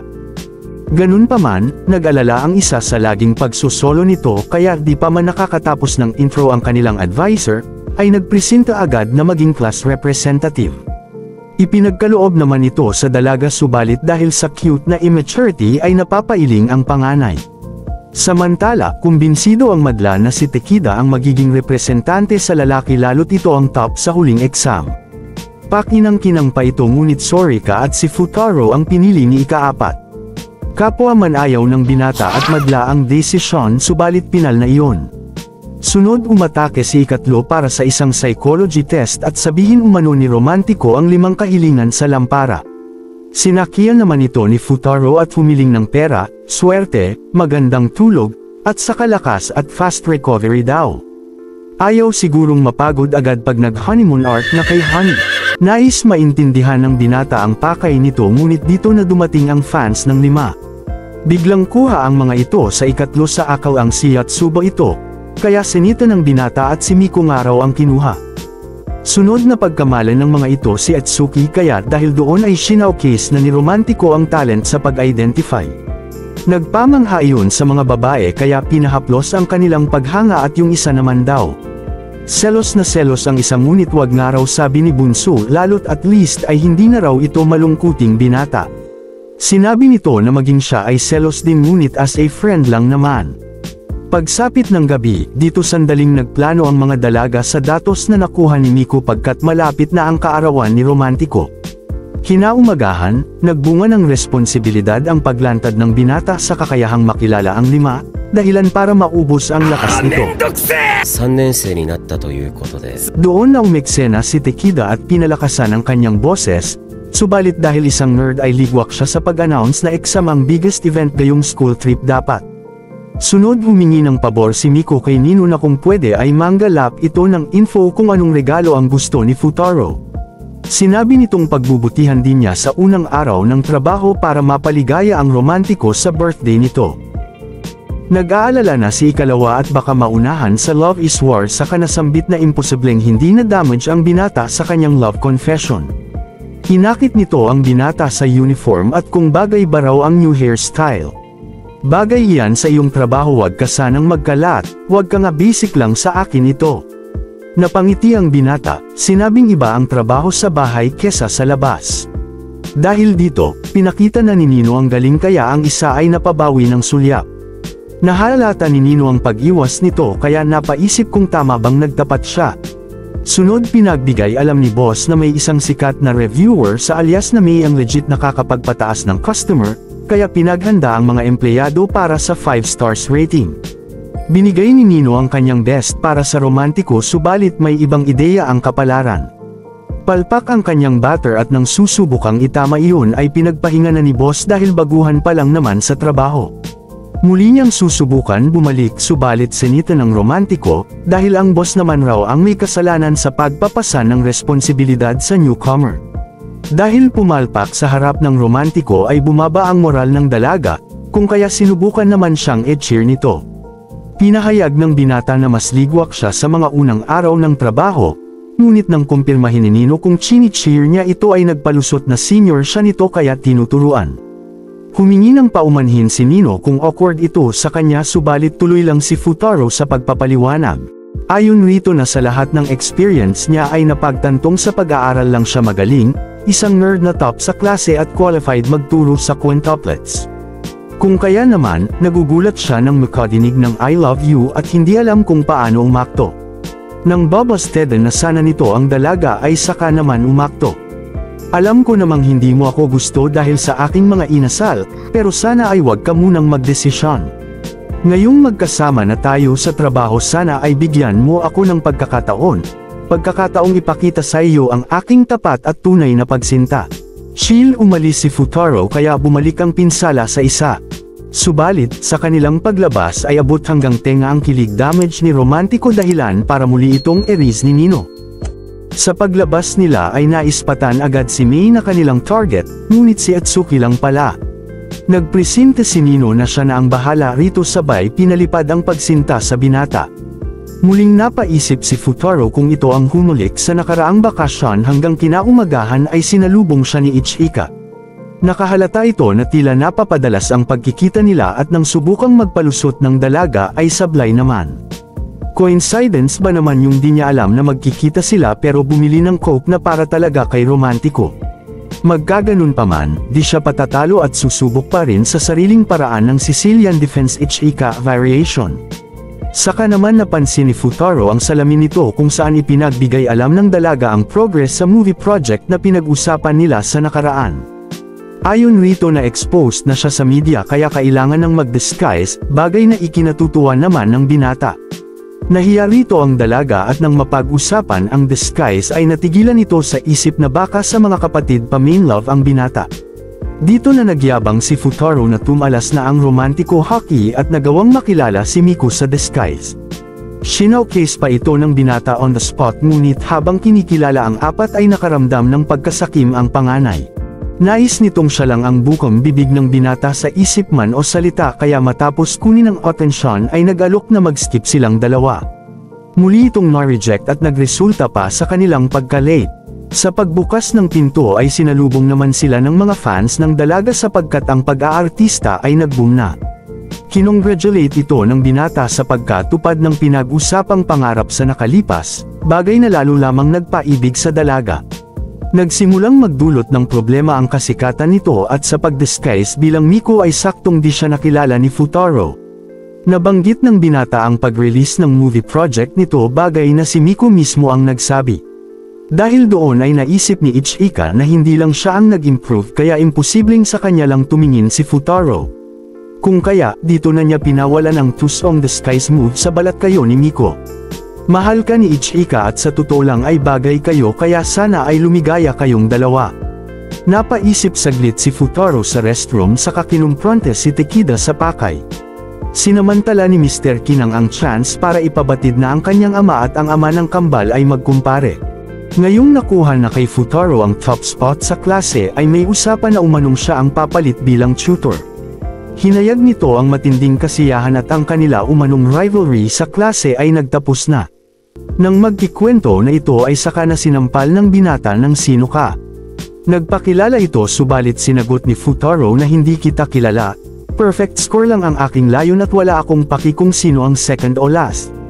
Sa kabila nito, ayaw paawat ni Kinang at sinundan ang binata sa oras ng tutoring class. Mula doon, harapan nitong sinabi sa lima na sila ang rason sa mababang performance ni Futaro. Sana ay hayaan na ng mga itong umalis ang binata sa pag-tutor, lalo't kasalanan ng mga ito kung bakit naging mababang uri ang dating katunggali sa klase. Sumang-ayon si Futaro subalit sinabing, kung hindi ko tinanggap ang pag-tutor sa kanila ay hindi ko maaabot ang estado ng isang mababang uri. Ako ay nag-akala na alam ko ng lahat subalit di inasahang may 5 ligwak sa mundo at sinligwak rin pala ako ng mga ito. Kung kaya, hanggat gusto nilang mag-tutor ako ay aking pagbibigyan. Dahil dito, hinamon ni Takeda si Futaro na kung hindi ito mag-top 100 sa nalalapit na national mock exam ay tutugan sa kondisyon. Di na ito pinaporma ni Futaro at sinabing magta-top 10 siya sa national exam habang tinuturuan ang kambal, at patutunayang hindi ito pabigat sa kanya. Kinagabihan, kumilos naman ang panganay at sinabi sa mga kapatid na ipagpaliban muna ang gift-giving sa kaarawan ng binata, para hindi makaabala sa pag-review nito. Sa sumunod na araw, bakas na sa binata ang bigat ng mga responsibilidad kung kaya sinundan ito ni Miko. Ganun pa man, bago pa sila makapagsalita ay biglang lumitaw si Ichika. Na-awkward rito ang binata kaya umalis, bagay na sinamantala ng panganay upang muling ipaalala kay Miko na ipagpaliban nito ang ukol sa regalo. Dahil gumana ang plano dito na bumaba si Ichika sa isip na siya lang ang makapagbibigay regalo. Subalit, sa paglitaw ni Nino na may dalang regalo ay dito niya naalala na unstoppable nga pala ang ikalawa at sadyang aatake sa ngalan ng pag-ibig. Samantala, bistado ni Nino na may regalo rin ito kung kaya hindi na pumalag pa.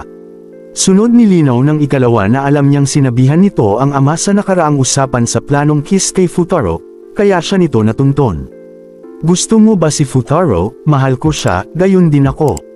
Matapos ang umiinit na palitan nagdeklara si Ichika na hindi isusuko si Romantiko, isang hamon na hindi inatrasan ni Nino. Nag-trash talk na sila kung aling regalo ang mas may karisma, stress-relieving candles o pass na kayang bilhin ng kahit ano, hanggang umabot kay Yatsuba ang Queen's Hockey. Kasalukuyan itong gumagawa ng paper cranes at kahit pambatang ideya man kung iisipin ay malalim naman ang layunin. Hindi man literal na may sakit ang binata ay nais niyang maibsan ang pagod nito. Subalit, nang mabanggit ni Nino na binali nito ang kasunduang di sila magbibigay regalo ay doon na naiyak at nagilty ng husto. Nagresulta iyon para mas magilty ang panganay at ikalawa, hanggang sa magtapat si Miko na maging siya ay may regalo din sa binata. Nagmungkahi si Ichika na ibigay na lang ang regalo pagkatapos ng exam nito, kung saan umalma si Nino at kung sigurado ba daw talaga ito. Simpleng banat si panganay na kahit ano ang gawin ng mga kapatid ay regalo niya pa rin ang mas magugustuhan ni Futaro. Samantala, nakaisa si Bunso sa simpleng pagbigay ng anti-antok sa binatang todo sa pag-review. Pinagbigay alam nito na kasalukuyan siyang assistant ni Shimoda sa pagtuturo. Nagtanong si Futaro kung hindi pa siya sapat, bagay na pinasinungalingan ng dalaga at sinabing gusto niya lang maging parte ng isang aktwal na trabaho. para sa experience at para sa magandang kinabukasan. Napakamot na lang ang binata sa layo ng inunlad ng mga ito, at sa muling pagsipat ni Atsuki ay tuluyan na ngang na-shutdown. Sa paggising nito ay sinalubong naman ang mensahe ni Raiha ukol sa birthday party, kasama ng 5 paper cranes na exam papers ng mga ligwak para i-cheer ang binata. Sa wakas, naganap na nga ang national exam kung saan, ipinagbigay alam ni Mr. Kinang sa tatay ng quintuplets na top 8 lang siya, at top 3 si Futaro na kanyang sinaluduhan. Matapos ito, todo suporta si ika-4 sa ikatlo para makuha nito ang tamang timpla sa pag-bake ng tinapay. Panghihinaan ng loob si Miko ngunit sinabi ni Yotsuba na go lang ng go kaya ayon at nag-success din. Dahil dito, agad nagplano ang dalaga na bibigyan ng mainit na tinapay ang romantiko sa kanilang school trip, at may matching alab pa. Sa kabila nito, naisip ni Miko na ang problema ay kung hindi sila magkaparehas ng grupo. Doon naman sinigurado ni Yotsuba na siya na ang bahala hanggang sa nag-meeting na sila para sa event. Bawat grupo ay magkakaroon ng 5 miyembro at sa pagkilos ni Yotsuba para kay Miko ay saka naman ito tinawag ni Ichika. Ipinagpatuloy ng panganay ang tusong galawan at nagpresenta ngayon na maging magkagrupo sila ni Yotsuba at Futaro. Sinabi nitong kailangan ng magsakripisyo at talagang hindi man lang pinaporma ang kapatid. Sa dakol ng binata, niregaluhan nito ng review notes ang kapatid bilang pasalamat sa nakaraang birthday kaya rejected siya. Sa halip, sinabi ni Rye na kay Yotsuba dapat magpasalamat dahil sa pagtulong nito sa nakaraang trip, kung kaya heto at nakipag-meet na nga. Sa budget na 1.5 ay sabihin lang ng dalaga ang nais bilhin pagkat sawa na siyang ma-reject ang mga pang-nerd na regalo. Sa kanilang lakad ay simpleng babanat si ika-4 na nagdi-date sila, ngunit biglang bawi dahil guilty para sa dalawa. Una silang pumunta sa restaurant at spa ngunit kapos ang 1.5. Sunod ay sa sine pero dahil si Yotsuba ang mag-treat ay napunta sila sa pag-shopping. Sa wakas ay nabili nila ang isang damit. Subalit naisip ni Futaro na lahat ng mga pinuntahan ay hilig ng 4 nitong kapatid. Kung kaya, tinanong ito kung ano ang nais ng dalaga para sa sarili. Sandaling nag-isip ang dalaga ngunit gaya kay Futaro ay hindi niya rin alam. Samantala, habang naglilinis ang tatlo ay di sinasadyang nahulog ni Atsuki ang litrato ni Rena at Futaro sa nakalipas, na tila naging pamilyar kay Ichika. Sunod na punta ang dalawa sa isang swing na request ni Yotsuba at doon nakita ng binata ang liwanag sa munting hiling ng dalaga. Mula dito ay nilampasan ni Yotsuba ang dating swing record at namalas ni Futaro ang kakaibang saya sa mukha nito. Sinubukan itong habulin ni Futaro subalit sadyang ligwak talaga. Ganun pa man, nang sandaling napatawa siya sa ligwak na galawan ay doon na napangiti si Yotsuba, pagkat ang tunay na ninanais ay natupad sa wakas. Dahil walang nairegalo ay binigay na lang ni Futaro ang isang note subalit doon na sinabi ng dalaga na natupad na ang kanyang kahilingan. Kinaumagahan dito na binuksan ni Miko ang usapin sa school trip at tinanong si Futaro kung may kagrupo na ito. Mabilis sinet up ni Ichika si Yotsuba at may sasabihin raw ito sa binata, kaya ayon at naipit si ika-4 sa matinding love is war. Para di masakripisyo ang ibang kapatid, pinili ni Yotsuba na siya na lang ang mawala sa grupo at maging sakripisyo. Sa gayon ay magiging magkagrupo ang 5 na kapwa ikasasaya ng bawat panig. Umalma si Futaro ngunit sadyang sapat na kay Rena na makita ang mangingibig na maligaya. Sunod umalma si Nino, ngunit para lang pasundan iyon ng harapang mungkahi. Nais nitong bumuo ng grupo kasama si Fokun at yun talaga umano ang nais mangyari. Pinipili nitong maging prangka na walang paligoy-ligoy at pinagbawalan tumanggi ang kanyang romantiko. Sinubukan tumindig ni Miko subalit sadyang nahihiyang mahalata ang lihim na pagsinta. Dahil dito ay nagparinig si Nino na kung may nais sabihin ang mga ito ay gawin na, kung saan dahil duwag ang pag-ibig ng dalawa ay nagakalang tapos na ang usapan. Sa muling pag-alma ng romantiko ay pinatahimik ito at magpasalamat na lang na makakadate ang chick na gaya niya, ngunit sinawing palad at ang binata ay may kagrupo na. Sa huli, silang 5 pa rin ang naging magkagrupo at talagang husto ang pagka-awkward ni Yotsuba sa umiinit na digmaan ng pag-ibig. Sa sumunod na araw ay mapapatitig si Bunso sa nakalipas na larawan, at sa bingit ng pagkahuli ay magdadahilan. Samantala, kasalukuyang magkasama ang magkapatid sa mall upang bumili ng mga kagamitan sa nalalapit na trip. Di sinasadyang nabuking si Futaro na hindi alam na tapos na ang kaarawan ng quintuplets, kaya nakagalitan ng kapatid. Guilty naman ito kaya nais bumili ng regalo, ngunit paglingon ay naroon pala sina Atsuki at Yotsuba. Masungit ngayon ang aura ng bunso subalit dahil nais makakuha ng info sa gustong regalo ay sinundan siya ng binata. Dahil dito, niliwanag ng dalaga na hindi pwede pagkat naroon siya upang bumili ng underwear. May pagkahiya itong nagpatulong kay Raiha, habang binuking ng binata ang isa sa pagsusuot ng panties na pambata. Mula rito, napatanong ang binata kung bakit nagsusukat ang bunso gayong same size dapat ito gaya sa mga kapatid. Ito ay nagresulta, para mapaisip si Yotsuba na baka lumaki ang kinabukasan nito kesa sa kanila. Kasunod nito, siniguro ng dalaga na magiging maayos ang trip di gaya sa una. Kunwari si Futaro na walang pake kaya binuking siya ni kapatid kung gaano ka-excited. Sa pagbanggit ni Raiha sa posibilidad na muling makita ang babae sa litrato, ay doon naman napukaw ang atensyon ni Yotsuba. Nagusisa ito sa binata at nang tumanggi ay napa-attack mode muna, malaman lang ang nararamdaman ng binata ukol sa nasabing babae. Sinabi ng binata na isa lamang itong batang babae na nakilala sa Kyoto, na may pangalang Rena, period. Nagdulot iyon ng pagkabitin kay Yotsuba, kaya doon binuking ni Raiha na si Rena ang first love nito. Dahil sa epic reveal, nakaramdam ang dalaga ng konsensya, sa kadahilanang siya lang naman ang Rena na iniibig ni tutor romantiko. Sa araw ng trip, uminit na naman ang ulo ni ikalawa at humingi ng revansa dahil talo sa Tongits. Matapos gisingin ni Yotsuba si Miku ipinagbigay alam naman nito na for the go na ang tinapay para sa romantiko. Buo ang suporta dito ni Yotsuba, kaya nang mapansin ng panganay ay nagpresenta, na sa sunod na balasa ay magkakaroon ng kapangyarihan ang panalo upang utusan ang matatalo. Biglang siklab ang alab sa mga ayaw patalo kaya si ikaapat ay napaisip kung baraha lang ba talaga ang pinaglalabanan ng mga ito. Matapos ang oryentasyon nakaramdam si ikalawa ng masamang aura sa paligid, subalit nang tingnan ito ay wala na. Kasunod nito, kanya-kanya pantasya na ang iba kung saan dadalhin ang romantiko. Nadulas si Atsuki na nais ipaalala sa binata ang mga nakalipas, kung kaya nahalata siya ng isa. Sa pag-alis ng grupo ni Futaro, naisip ni Nino na bawat isa ay layuning masolo ang binata kung kaya sa diskarte sila magkakasubukan. Matapos ang maikling bonding moment, nilakad na nila ang pagkahaba-habang daan papunta sa tuktok. Mula rito ay pinuna ni Nino si Ichika sa binabalak na pagkakalat ng lagim, bagay na itinanggi naman nito. Sa ilang sandali, problemado na si Nino pagkat may dalawang ruta sa pagpapatuloy. Maaari siyang mapag-iwanan ng tusong ate kung magkamali sa pagpili.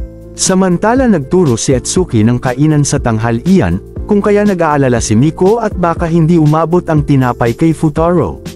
Dito na nag-take over si Yotsuba at hinati ang grupo sa dalawa, kung saan sa ruta nila ni Miko ay doon dumaan si Futaro. Di nakaporma ang mga reklamador pagkat siya ang panalo sa Tongits, kaya ang salita niya ay makapangyarihan. Sandaling nagpunta sina Nino at Atsuki sa restroom kaya nabutasan ang mga ito ng panganay. Habang mabagal kumilos si Miko ay sinamantala na ni Ichika upang humabol sa romantiko route. Sa puntong iyon ay all out na ang dalaga at muling nag-disguise bilang Miko para sa tusong plano. Yun nga lang ay may isa siyang pagkakamali, yun ay ang hindi naisip na maaaring buhatin ni Yotsuba ang kapatid dahil sa angking lakas nito. Doon na lalong uminit ang mga tagpo sa pagkasindak ng tunay na Miko, at sa pagpuna ni Yotsuba sa bistadong plano ng panganay.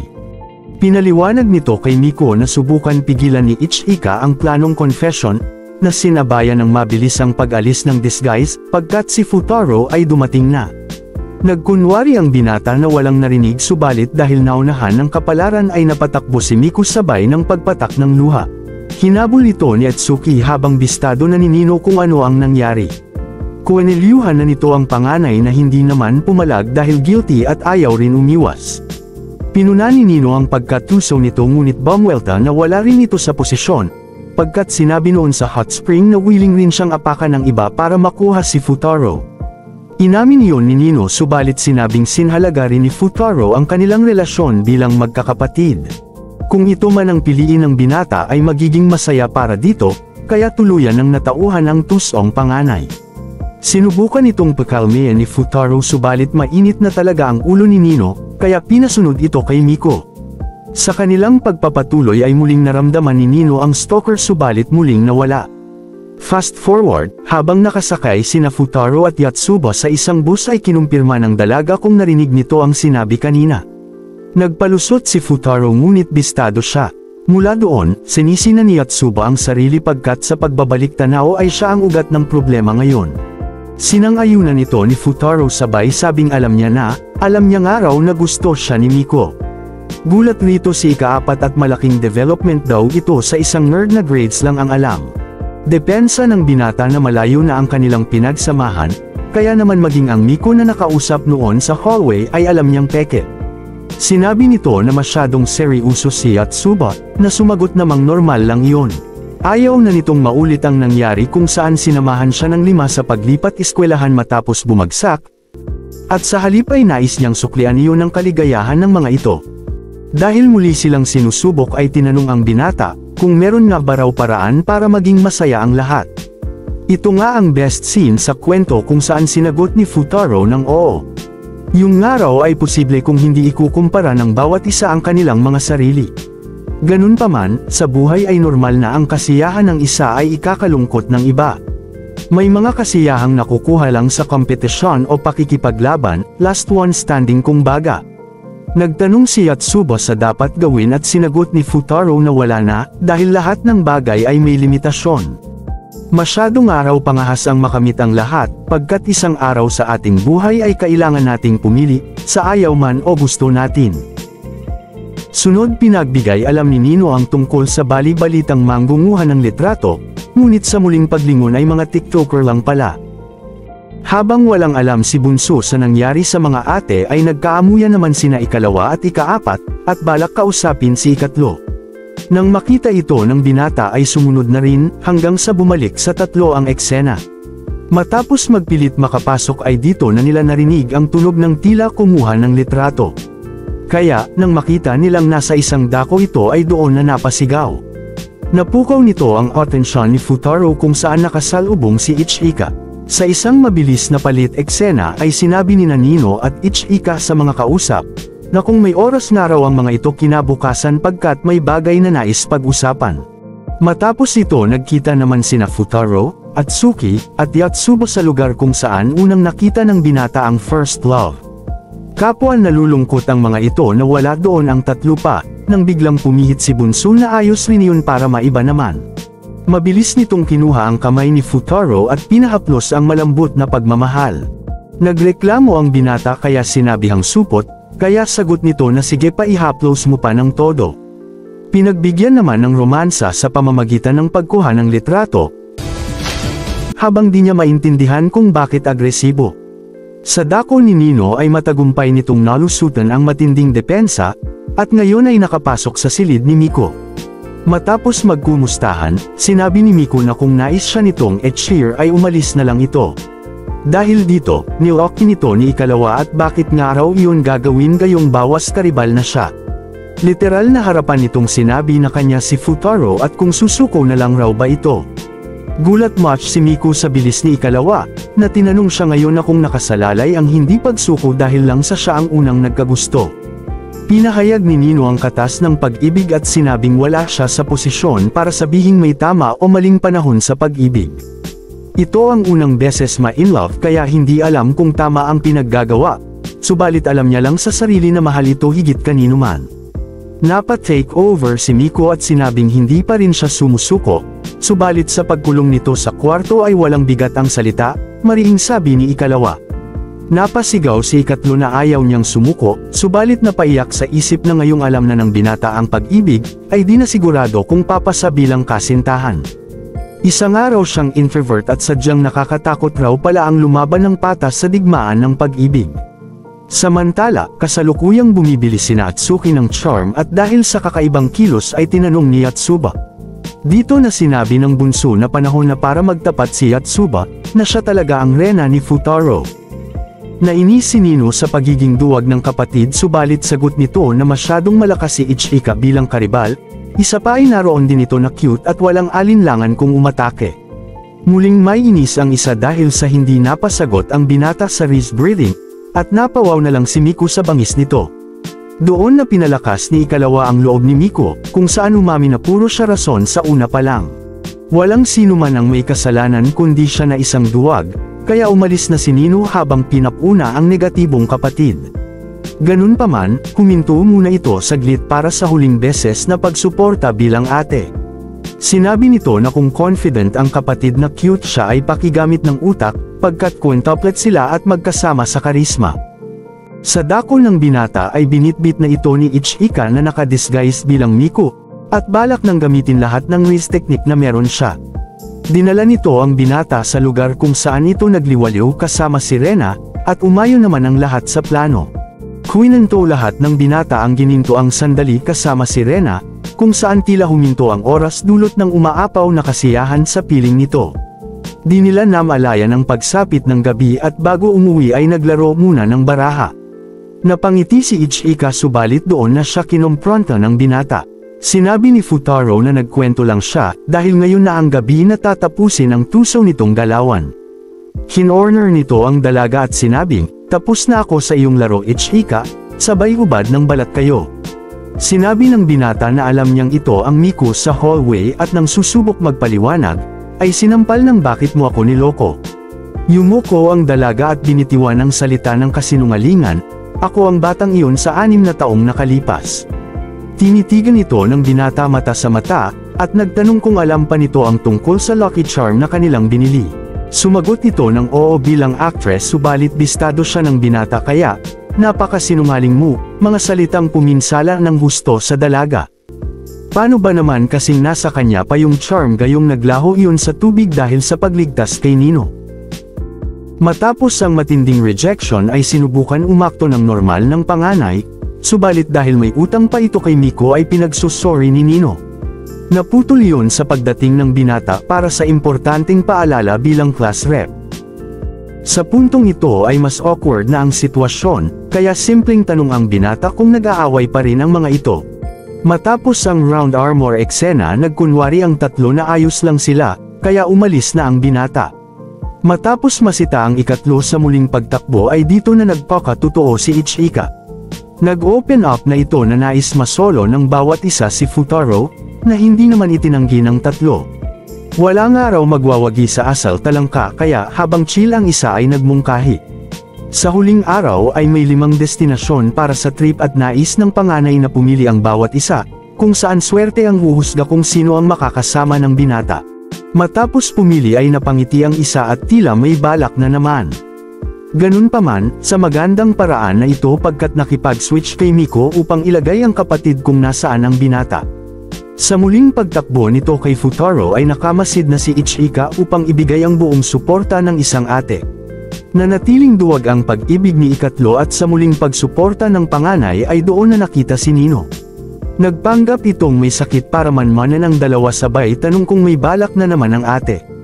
Itinanggi ni Ichika at gaya rito ay nagdahilan ring may sakit para masuportahan si Miko, hindi man iyon sapat na kabayaran sa kasalanan.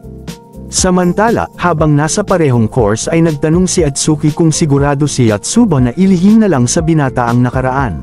Sumagot itong sapat nang nalaman niyang ito si Boy Brosco hanggang sa magtipon na nga silang 4. Inalis ni Nino ang mga sagabal sa romantic route ng dalawa habang si Ichika ay puiner sa si Miko na isuot ang traditional outfit gamit ang disguise. Kaya, nang muling makita ni Futaro si Miko sa eleganteng suot ay pinuri ang ganda nito, na nagpakilig naman sa dalaga. Nagsimula silang mag-ikot sa mga makasaysayang lugar at mababakas ang tuwa sa kanilang mga mukha. Dahil dito, hindi naman napigilan ng isa ang magselos kung kaya nagnakaw ng yakap at sinabing, "Akin ka romantiko." Napalakas ang pagmamahal nito, nagresulta para maitulak ni Futaro si Miko sa tubigan. Habang masaya pa din si Miko ay nag-alala si Ichika dahil walang extra na panty ang kapatid. Humingi ng paumanhin si Futaro ngunit di na iyon alintana ng isa, na tanging kilig lang ang nadarama. Dito na binigay ni Atsuki ang baniling pambaba, isang sexy outfit na nasakripisyo sa digmaan ng pag-ibig. Gagamitin sana iyon ng dalaga kay Futaro sa emergency kaya ayon at nagtampo. Muling nagpatuloy ang kilitian ng romansa at romantiko habang all out ang mga taga-suporta. Matapos ipahayag ni Miko ang pasasalamat na makasama ang binata sa huling araw ng trip ay doon na lumitaw ang tinapay. Tinikman ni Futaro ang isa at sinabing masarap iyon. Di man raw siya magaling sa panlasa ay marunong namang pahalagahan ang effort ng dalaga. Matinding kilig pinsala ang nalasap ni Miko, sunod na punta ang eksena sa mga supporters. Humingi ng paumanhin si Yotsuba kay Ichika sa pagiging unrealistic, at natutuhan na nitong walang patas sa digmaan ng paibig. Nagilty ang panganay pagkat siya ang pinakamakasalanan, hanggang sa nagkwento naman si Futaro tungkol sa gawang tinapay ng ina. Isa iyong sikat at napakasarap na luto, na naalala ng binata dahil sa tinapay ni Miko. Nainteres ang dalaga at nais pang magkwento si Futaro, at sa wakas ay handa nang umalis sa mundo ng isang duwag sa pag-ibig. Sinabi nitong nais niyang malaman pa ang maraming bagay sa binata, at gayon din ang binata sa kanya. Nag-umpisang ituro ni Miko ang mga tanawing kanyang iniibig, hanggang sa itutok ang Magnum 357 ni FPJ sa binata. Gamit ang balang mahal kita ay pinaputukan nito si Romantiko. Samantala, tahimik na humingi ng paumanhin si Ichika kay Miko at pati kay Futaro na kapwa niyang nasaktan. Ganun pa man, mapag-aalaman natin na sa sandaling nag-aantay ang batang Futaro sa pag-uwi, ay batang Ichika pala ang nakalaro nito ng baraha. Iyon mismo ang oras na nilove at first sight ang dalaga, kaya panalangin itong kahit yun lang sana ay paniwalaan ni Futaro na iniibig. Dito na rin humingi ng paumanhin si Nino kay Ichika, na gaya kay Yotsuba ay napagtantong, sino man ay hahamakin ang lahat sa ngalan ng pag-ibig na masakim.